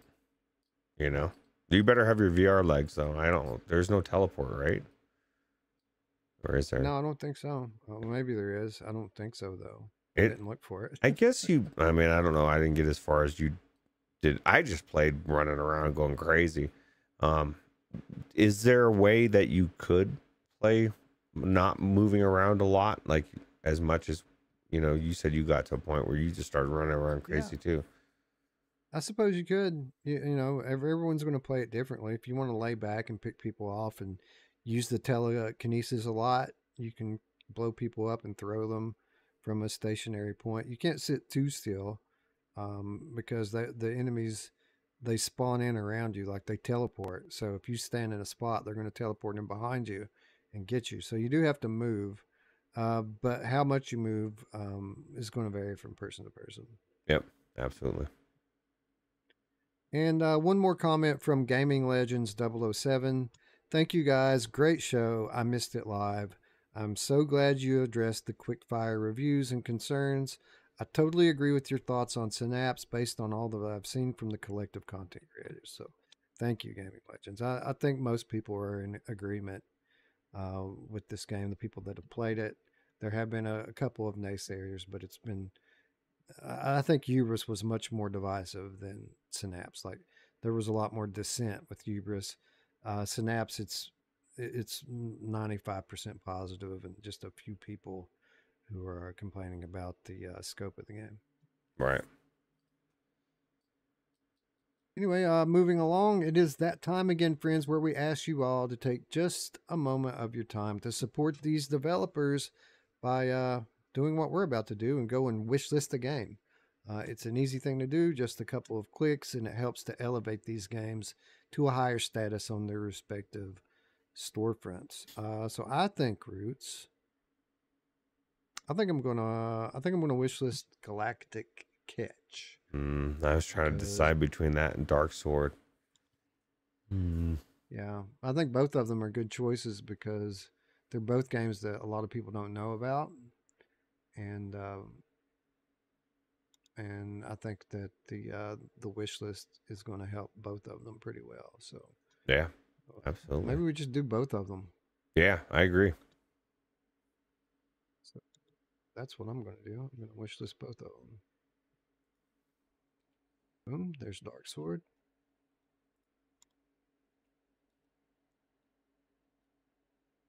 And My internet would hurry the fuck up. We get the other one. And where's Galactic Catch? There it is. Boom. Wishlisted Galactic Catch. Probably be playing both of these before Friday, I would imagine. Yeah, I want to. They both. Like I said, I want to play them both.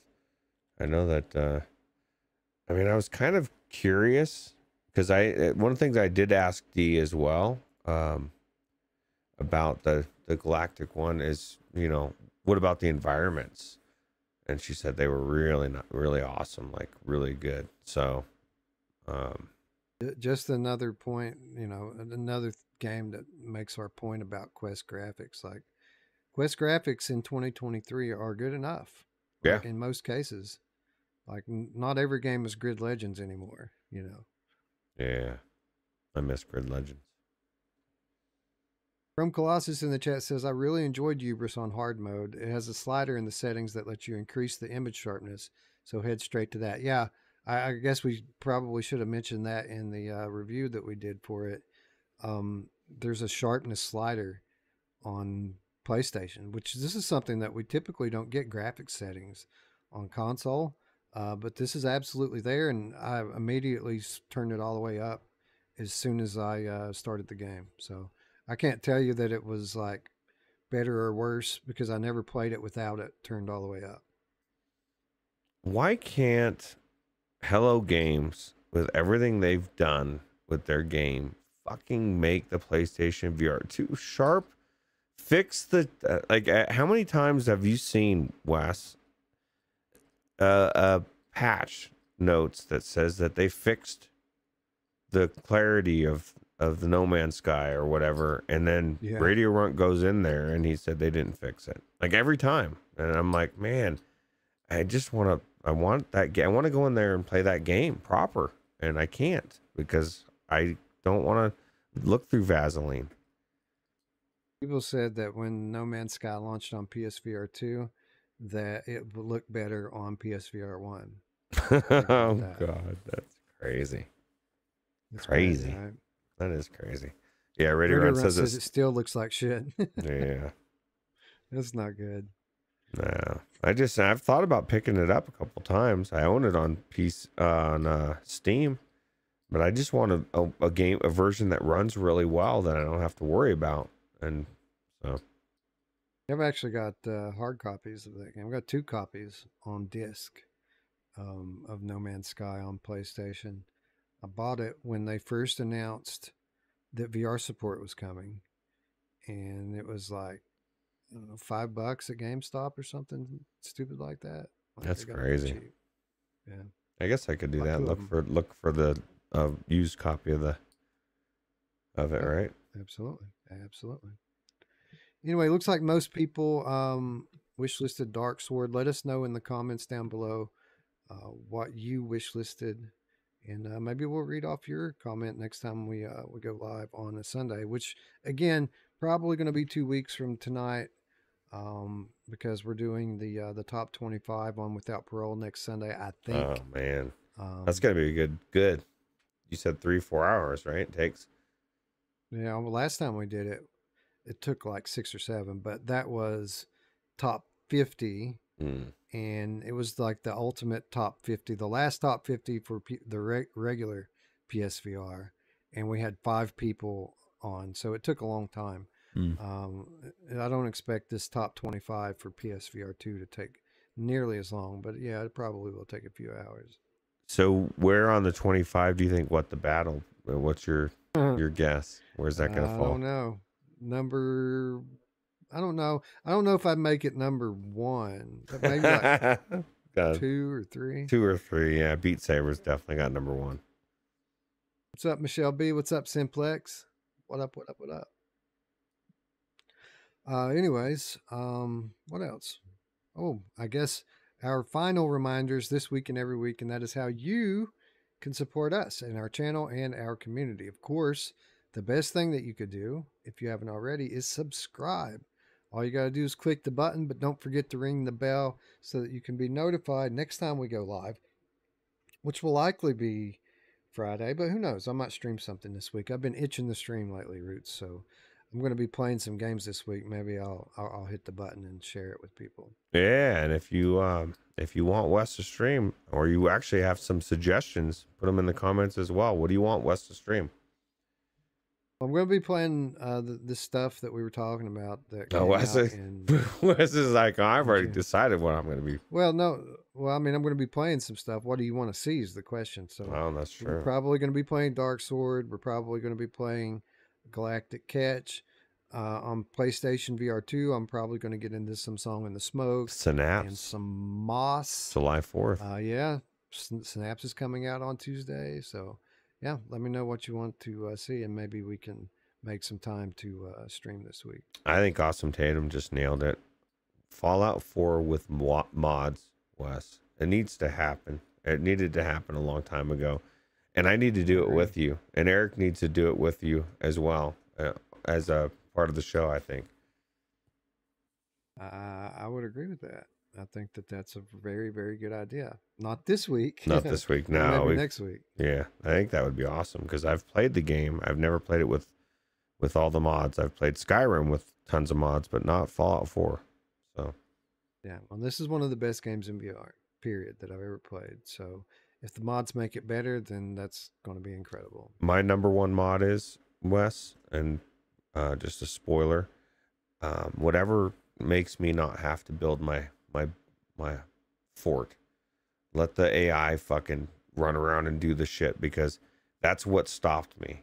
And my son even tried to warn me. He said, don't let the base building stop you. It stops a lot of people. And it did. I ended up getting stuck there, and then I just walked away. I don't know how far in that I made it, but I played multiple sessions of that game, 3 or 4, and I never was something that I had to focus on. Like, I just kept going to the next task. And did you build it? Really No, I didn't build anything. You didn't, like, I mean, there was a base. They set up a base in like my original town, and there were people there, but I didn't like stay behind and build anything. Like, no, so like, so you get your AI, the people that you know, I don't know what that guy's name is, Nelson, or what's the guy with the hat? Yeah, I know you're talking about. So him and all that group, you end up making a base, and you actually you like farm, you like get stuff growing. You can actually get people start coming to your community, and you start to, like, it becomes this big thing, dude. It's actually a big part of the game, but it just really sucks you in, man. Like, I was the mayor, dude. People loved me. I was giving them all their shit. Like, we grew stuff, Wes. It was a good time. But I got sidetracked. So yeah, that sounds like something that you could just stay in forever. Yeah, especially in VR. Anyway, if you're already subscribed and you want to do something extra, you can support us on Patreon, where for $3 per month, you'll gain access to our weekly show notes, insider updates, exclusive content, all for less than $1 per week. And you get our eternal gratitude for helping build us up over here and allowing us to do what we are doing. So shout out to all the patrons out there and everyone who donates through super chats or any other means. Yeah, you guys rock. Well. Of course, if you don't have any money to donate, we completely understand, and that's why it's absolutely free to join us on Discord. You'll find an invitation link in the description down below, and of course, we are there 24/7, 365, hanging out, talking about VR, talking about life, talking about whatever, getting together, playing games. This is where we live. This is our community's home is on Discord, and we invite you to join us now. Yep, absolutely. Kristen Garvey. Yep. Yeah, I like that guy. He was cool. I tried to kill him the first time. I didn't know he was one of my friends, but I don't think they let you kill him. Or maybe they do. I don't remember. I think it stops. Radio Runt says I do all of it. You know who else does all of it, Roots? Dude, we almost went a whole show. She didn't. That was the first time she came out, right? Yeah, I think so. Oh, she's been man. busy. She has been busy. Yeah. Behind the scenes. Anyway, with that said, friends, I'd like to thank you all once again for watching For Roots. I'm Wes. We'll see you very, very soon. Have a happy 4th of July. Bye. Easy.